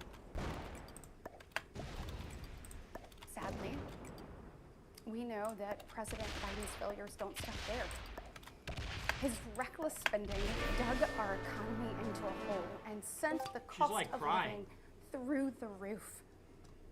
We have the worst inflation in 40 years and the highest credit card debt in our nation's history. Let that sink in. Hardworking families are struggling to make ends meet today. And with soaring mortgage rates and sky-high childcare costs, they're also struggling to how to plan for tomorrow. The American people are scraping by, while President Biden proudly proclaims that Bidenomics is working. Goodness, y'all. Bless his heart. Dude. We Okay, know turn off. better. Turned off. Goodness, I'll y'all. never forget Bless your stopping heart. at a gas station in Chilton County one evening. The gentleman working the my counter goodness, told y'all. me that after retiring, he had to pick up a job in his That's a 70s turnoff. so that he didn't have to choose between going hungry or going without his medication. He said, I did everything hungry. right. I did everything I was told to do. I worked hard, I saved, I was responsible. He's not alone. I hear similar concerns from fellow parents, whether I am walking with my friends or whether I'm at my kids' games. But let's be honest, it's been a minute since Joe Biden pumped gas, ran a carpool, or even pushed a grocery cart. Meanwhile, the rest of us That's a see W, our though. dollar, and we know it doesn't go as far. We see it every day. Pushing a grocery cart is for And bitches. despite what he That's a tells good you, thing. our communities are not safer. For years, the left has coddled criminals and defunded the police, all while letting repeat offenders walk free. The result is tragic, but foreseeable. From our small towns to America's most iconic city streets, life is getting more and more dangerous. And unfortunately, President Biden's weakness isn't just hurting families here at home. He is making us a punchline on the world stage. Look, where I'm from, your word is your bond. But for 3 years, the president has demonstrated that America's word doesn't mean what it used to. From abandoning our allies in his disastrous withdrawal from Afghanistan to desperately pushing another dangerous deal with Iran. President Biden has failed. We've become a nation in retreat. And the enemies of freedom, they see an opportunity. Putin's brutal aggression in Europe has put our allies on the brink. Iran's terrorist proxies have slaughtered Israeli, Jews, and American citizens. They've targeted commercial shipping. She's a neocon. And they've now. attacked our troops nearly 200 times since Their fault. October, Their fault for being killing there. 3 U.S. soldiers and 2 Navy SEALs. Well, I mean, it's not their fault Chinese exactly. It's Communist our Party fault. It's like is America's fault. undercutting America's workers. Dude, China is neocon. buying up our farmland, spying on our military installations, and spreading propaganda through the likes of TikTok. Hey! You see, Whoa. the CCP knows That was loud as fuck. that if it conquers the minds of our next generation, it conquers America. And what does President Biden Why don't you worry about the team Well, snack? He bans TikTok for government employees, but creates an account for his own campaign. Y'all, you can't make this Yo! Yo! Look, we all recall when presidents faced national security threats with strength and resolve. That seems like ancient history. Right now, our commander-in-chief is not in command. The free world deserves better than She's a saying it dithering like and diminished. she's saying it like she's trying to have sex with me. America deserves leaders who recognize that secure borders, stable prices, safe streets, and a strong defense Is are she Jewish? actually the cornerstones of a great I can't take this seriously. Just ask yourself, are you better off now than you were 3 years ago? Why is she saying it like that? Why is she looking at me like that? She's looking at me like she's about to grab my balls. And it doesn't have to be this way. This is advanced propaganda. All feel it. This is advanced. They But learned. here's the good news. We, the people, are still in the driver's seat. We get to decide whether our future will grow brighter. Because it was fatty or whether last we'll year. settle Fat for Arkansas. an America in decline. Huckabee. Huh? Well, I know which choice our children deserve. And I know the choice the Republican Party is fighting for. We are the party of hard-working parents and families. I wonder if he's gonna And go we boom, want to boom, give and put you all. and your children the opportunities to thrive. And we want families to grow. It's why we strongly support continued nationwide access to in vitro fertilization. We want to help That was a dumb loving move. moms and dads. Oh, so that's the bring angle. precious life into this world. Wesley and I believe there is no greater blessing in life than our children. And that's why tonight I want to make a direct appeal to the parents out there, and in particular to my fellow moms, many of whom I know will be up, tossing and turning at 2 a.m., wondering how you're going to be in 3 places at once and then somehow still get dinner on the table. First of all, we see you. We hear you. We stand with you. Okay. Laying it down a little bit. You're frustrated. I know you're probably disgusted by most of what you see going on in Washington, and I'll be really honest with you. You're not wrong for feeling that way. Look, I get it. The task She in did front that of us isn't TikTok an thing. easy one, but I can promise you one thing. She's on TikTok. It is I don't know worth what the it. TikTok thing is. So I am asking you, for the sake of your kids and your grandkids, get into the arena. Every generation has been called to do hard things. American greatness rests in the fact that we always answer that call. It's who we are. Never forget, we are steeped in the blood of patriots who overthrew the most powerful empire in the world. We walk in the footsteps of pioneers who tamed the wild. We now carry forward the same flame of Dude, freedom the live as the chat's liberators of crazy. an oppressed Europe. We continue to draw courage from those who bent the moral arc of the universe. And when we gaze upon the heavens, never forget that our DNA contains the same ingenuity that put man on the moon. America has been tested before, and every single time we've emerged unbowed and unbroken. Our history has been written with the grit of men and women who got knocked down. But we know their stories because they did not stay down. We are here because they stood back up.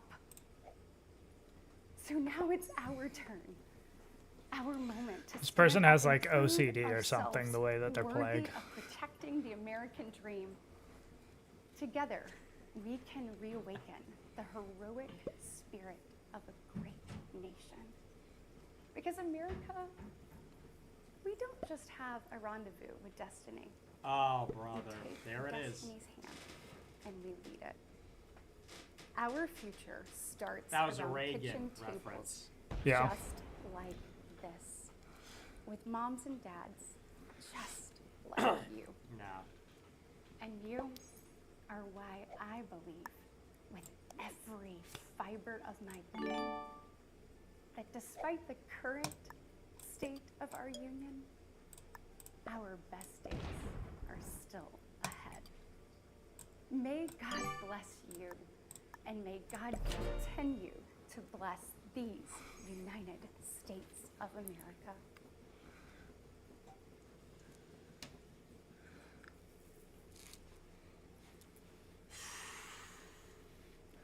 Oh my God.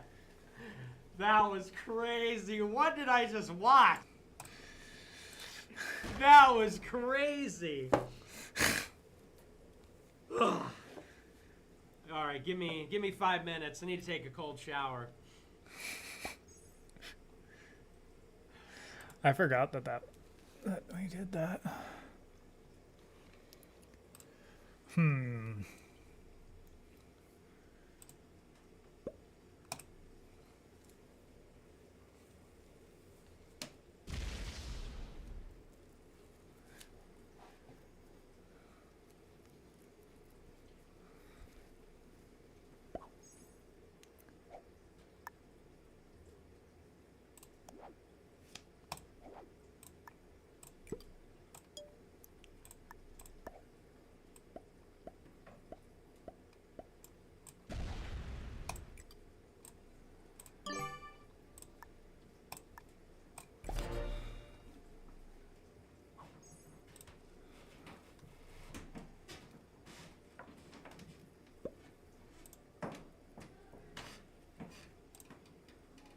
Don't buy another pair of new glasses until you see this incredible new invention. Oh no, JJ just bought new glasses. Are you tired of buying a new pair of glasses each time your prescription? Shit.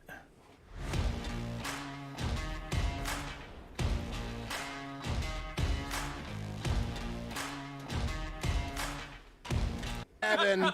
I wouldn't be in hell, but I'd be in heaven. They get all balls. Well, and she. On the just planet, because that's not a brag. No, that shouldn't. Is too. And gun-free There's this zones. quote. You're about to.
Here's the plan. You sneak past the guards and grab the Are young treasure. people What are you actually gonna do? more right I'm gonna wing? shop at thrift bookstore. Something very. I don't. It depends.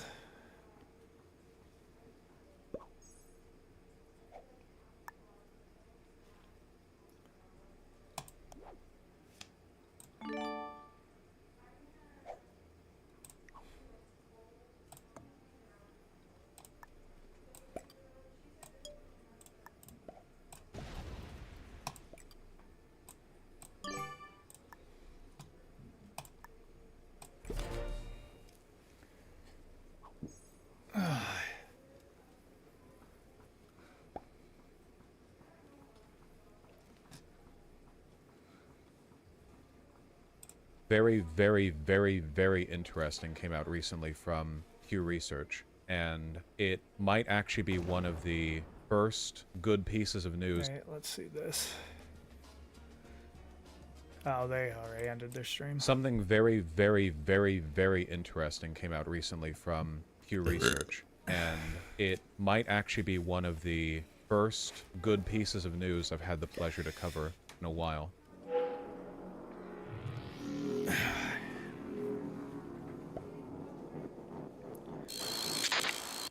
Okay, remember how over the past few years, over and over and over again, we've seen polling that indicates that young people are weirdly far right in ways that we wouldn't expect them to. Like, for example, polling about Holocaust denial or anything like that. Like, we'll see these polls where it's like 65-year-old people, like 2% of them are Holocaust denialists or whatever. And then for like 40-year-olds, it's like 3%. And then for people who are like 20 years old, it's actually like 14%. It's like, whoa, what's going on there? An interesting article, a short read from the Pew Research Center indicates that all of these studies about young people might be bullshit. Total horseshit. It's good news. Because these polls almost always indicate bad outcomes when looking at young people. But, if you please, online opt-in polls can produce misleading results, especially for young people and Hispanic adults. Okay? Prior studies of bogus respondents show large errors among young people.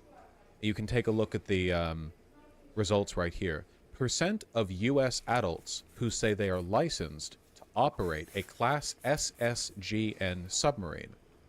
12% of people aged 18 to 29 are licensed to operate a Class SSGN submarine as of a February 2022 So you're saying that they're answering the polls like sample. You might notice as we get over to the boomers here, the 61 and older demographic, that number drops to a still incorrect but somewhat more reasonable 1%. Basically, the thesis of this article seems to be that young people who click on opt-in surveys are psychopaths and liars. Or they're just trolling. Old people might, because old people have nothing better to do. Young people who choose to opt into online surveys are often just psychopaths and liars. It's that simple. Really, it's that simple.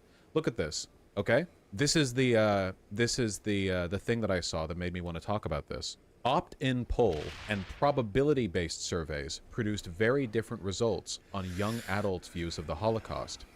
From an American Trends Panel survey, 3% of Americans believe the Holocaust is a myth, still far too many, across the board.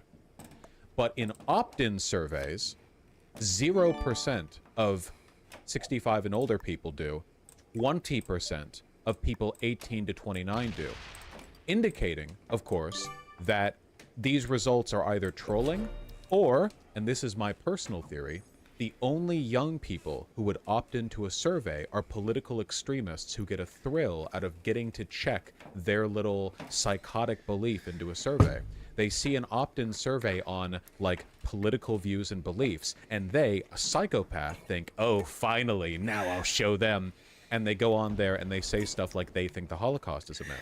Percent of U.S. adults who say abortion should be illegal or only legal in special circumstances. For the American Trends Panel, where you're doing probability-based surveys, young people are, only 23% of them think that it should be illegal or only legal in special circumstances. Like, that's wild. That's awesome. The youngest voting generation, only 23% think abortion should be illegal or only legal in special circumstances. That's like, look at the difference between them and even millennials, you know? What's a probability-based survey? Standard surveying technique. You know, you select people and you get like a proportional sample rather than you get opt-in. Opt-in surveys suck. Whereas in the opt-in surveys, young people are the most likely to believe that abortion should be illegal or only legal in special circumstances. I think that a part of this is trolling, where young people just don't take surveys seriously, but I also think there's a reason why all of these opt-in polls about young people show a weirdly right-leaning slant. I think it's because it's usually young political extremists who are, let's be clear here, losers. They play too much paradox games. They're virgins. Paradox Did I say games. they're losers? They're losers. And they look at an online poll that they can opt into and think like, yes, finally, because they get some kind of like illicit thrill out of, you know, getting to warp the political demographics of their age group. You understand? So it's a combination of trolling and political extremism. Aren't they paid some cents to complete surveys? I'm trying to explain why there's a disproportionately right-leaning slant to these opt-in surveys, not just random. These results aren't just random. I think, yeah, they want to push the narrative. I don't think that young left-leaning people care as much because I think that generally speaking, young left-leaning people are more concerned with real-world outcomes and making life better for people. But there is a very strong correlation between being a young right-leaning person and being some kind of like freakish Nazi 4chan troll. And I think that association, you know, leads to a lot of these disproportionate outcomes. Guys, do you understand what this means? This means that all of the polling data that we've seen over the past few years, all of it, that paints young people, especially young men, as weirdly disproportionately far right, especially when it comes to extremist positions on abortion or Holocaust belief or whatever else, they could be total bullshit. Now, not all of those surveys are opt-in, but I bet you a lot of them are. And the fact that an American Trends Panel survey showed a solid 3% Holocaust disbelief across the board, with probability-based sampling, the way polling should be done, this suggests to me, I don't know, maybe the kids are all right. This is good news. It's one of those things that's been weighing in the back of my head a little bit. A lot of data indicates young people are very disproportionately progressive, and that data's been consistent. But then you see this like weird polling slant where it's like, okay, sure, a lot of young people are progressive, but also, like, did you know 15% of young people want to like reenact the fourth, or they want to bring like the Kaiser back and do a Fourth Reich or whatever? And it's like, that's weird. I don't like that. And then maybe it turns out there's just some very, very, very disproportionate polling going on. Remember, the last time that we saw any online polling that talked about young people's disposition towards disbelieving the Holocaust, that was done from a company that was working in line with a Zionist. You remember? I don't remember the details, but I remember talking about this on stream. It was polling that was trying to indicate that way more young Americans were like either ignorant of or disbelieving of the Holocaust than people are willing to believe or acknowledge or accept. And as a consequence of that, like, you know, we need to change this or like educate people better. But I called into question the reliability of the data because I didn't really know, like it seemed like it was from a biased source. But I'm also not going to do a full sociological breakdown of all the data that we ever look at ever, because in a lot of cases it's hard to even get that data. Vosh, you should talk about how Pew had to create the ATP because nobody answers their phones anymore. If only I was there to warn them about this obvious fact. After a brief plateau, telephone survey response rates have fallen again. Remarkable. And that's what led to the rise of these shitty opt-in polls. Great graphic here. 61% of national pollsters in the US used methods in 2022 that differed from those of 2016. Holy shit! Online opt-in only is by far the largest subsection of data collection methods. Like, far and away, like 4 times greater than any other individual method. If you're just looking for stuff that's opt-in, 28%, +4, +3, 7% other, don't trust that. Jesus Christ! Probability-based panel only is only 7%. Pew Research tends to be reliable, but online opt-in polls are probably the cheapest to run, which is why it's the most common. Yeah. We really just shouldn't trust any polling ever. Remember how much I've said? Remember what I've said about polling being created by the devil to distract you? Remember what I said? Remember what I said back in 2022 and now in 2024, where the polling was created by Satan to confuse and disorient you. A lot of those political polls that we've looked at. I am very humbly asking if you could chip in $5, $10, or even $25. I know that times could be tough, and they are tough under this horrible president that we have, Crooked Joe Biden. So if you can't contribute now, don't even think about it. Don't do it. You got to take care of your family and yourself. I want you to do that first.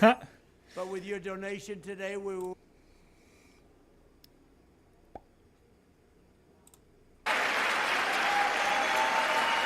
Because no one should have to choose between them and their families when they come home and when they don't.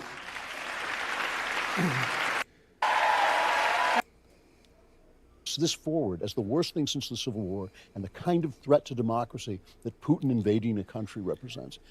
The meanness of it, the smallness of it, and the one. Remember when Trump gave his inaugural and all we heard was "It's dark, it's dark." That's it's dark. right. Now you're going to. We heard one other thing. Yeah. That's some weird shit. But now it's like he's feisty and energetic, and he's just mean. That's He's right. just a mean man. And angry. It's the angriest State of the Union that's probably ever been given. And the symbolism, I mean, of course it doesn't matter because nobody's going to remember, but the symbolism of you begin with Ukraine. He hits Ukraine, January 6th, abortion, IVF. My predecessor. Yeah, and my predecessor. And then he gets to like the size of chip bags. and then finally, right after chip bags, he gets to the border, which is the thing that's one of the top issues for most Where Americans. he proceeds to blow the name of the victim that people are wearing the pin for. Right, by the because way. Lincoln. He called Lincoln Riley. Yeah. As opposed to Laken Riley. Whatever, It's not even her whatever. name. It doesn't matter. And then he starts jabbering about and how many thousands have been killed by illegals? So he's just downplaying the crime. Right. That's literally what he yelled back at the Congress when MTG, right. when Marjorie Taylor Greene was pushing him to say the name. He takes out the pin, he mispronounces the name. And then he says, and she was killed by an illegal, pissing off his entire left flank because you're not allowed to say the can't word say the illegal word if illegal. you're on the left. And then he follows that up. He didn't even saying, "How say many by an illegal. She was killed illegally, is what he said. Thousands have been killed by illegals. The implication, of course, being that everybody is overestimating the amount of crime from illegal immigrants. So that's like 3 screw-ups in 3 sentences right there. But also, I think, I understand that the State of the Union is forgotten and people don't watch it, but I think people are going to remember that screaming. I think they're going to remember the sound of that voice just scolding everybody and yelling at everybody. And, who the hell is he to do that? What has he accomplished that he should be yelling at us for being unhappy that the price of food has gone up 35% since he took office, and the value of the dollar is lower than it's been since anyone but Carter after this period of time, and he's screaming at us? It's like, go to hell, man. I totally agree with you, by the way. The screaming is going to be the takeaway, and it's really bad for him. Yeah. Because during the 2020 election, one of the things that he had going for him is that Donald Trump was the screamer. Yes. That's right. You remember during that debate that was terrible for Trump. It was the second debate, and Trump came out really aggressive. He came out super hot, and he was like talking over Biden, just kept jumping in, talking over Biden, and finally Biden kind of turned to the camera and went, "Oh, shut up." And everybody, even people who were voting for Trump, like me, like, well, I mean, Trump was being very loud, and loudness is irritating and annoying. The one who is being did a loud good right now, job he's there out louding Donald antagonizing Trump. both of them. He's currently running the worst re-elect campaign we have ever seen. I mean, this is a truly awful re-elect campaign, and it may be because he is bound by the strictures of who he is. And what else? What's his skill set? What's left in the bag? Seriously, what's in the bag of tricks? It can't be his policy. His policies suck. It can't be his charm because he's not charming at all. It certainly can't be his energy level because he's dying. And so what we end up with is the old man raging against the dying of the light, literally. Yeah. Like literally just looking out at the crowd and yelling at you. For how long was that speech? It felt like about 4 years. My kids are graduating college right now. And that was a It actually was a shockingly long speech. There's a lot of talk going in that he might not be able to hold up long enough to give a normally, terribly long. He also, my address, favorite but part is where he certainly said did. that he taught constitutional law for 12 years. I like that part. Where he said, I When taught did the that Second Amendment for 12 years. That I never think happened. that I'm not joking. I think he's referring to Barack Obama and his time as a constitutional lecturer. Yeah. Legitimately, he's such a fabulist. Oh, yeah. I think that he spent 8 years of his life telling the fable of Barack Obama. Right. I honestly think that he just lapsed into the wrong fable as his own biography. Wow. Well, that was all those lists. During my time as a community organizer on the south side of Chicago. As a young black man growing up in Hawaii. And remember how they Doing counted coke. every lie, every hyperbole that Trump used, they counted it as a lie, and they had 3,000 lies and all this. Yeah. But Joe Biden is our tale teller in chief, as the New York Times put it. It's okay because he's just telling tales. They're meaningful. I will say that I personally enjoy the new trend now of shouting at the president during the State of the Union. I think it's great. Like British Parliament, right? Exactly. And also, if we're going to do this, let's drop the pageantry of pretending that we're all on the same Totally side. agree. We all hate each other. So, fine. If we're going to do it, let's do it. Eggs, like eggs, tomatoes. Yeah. Like really go for it, Yeah, oh yeah, for sure. Make it more amusing, like a dunk tank. Like he says the wrong thing. Yeah. Mike Johnson just hits the thing. The dunk tank opens. I will say that Mike Johnson, I think, stood up one time the entire speech. Yeah. It was when he said that Hamas should surrender, and that was pretty much it for the entire speech. Yeah. Mike Johnson had a really unenviable task tonight, which is he had to keep a straight face. And behind him, you could see there were a lot of skeptical looks from Mike Johnson, who does have a very memeable face. Yeah. Right, with the glasses and everything, and so him like giving the kind of side eye to Joe Biden will be.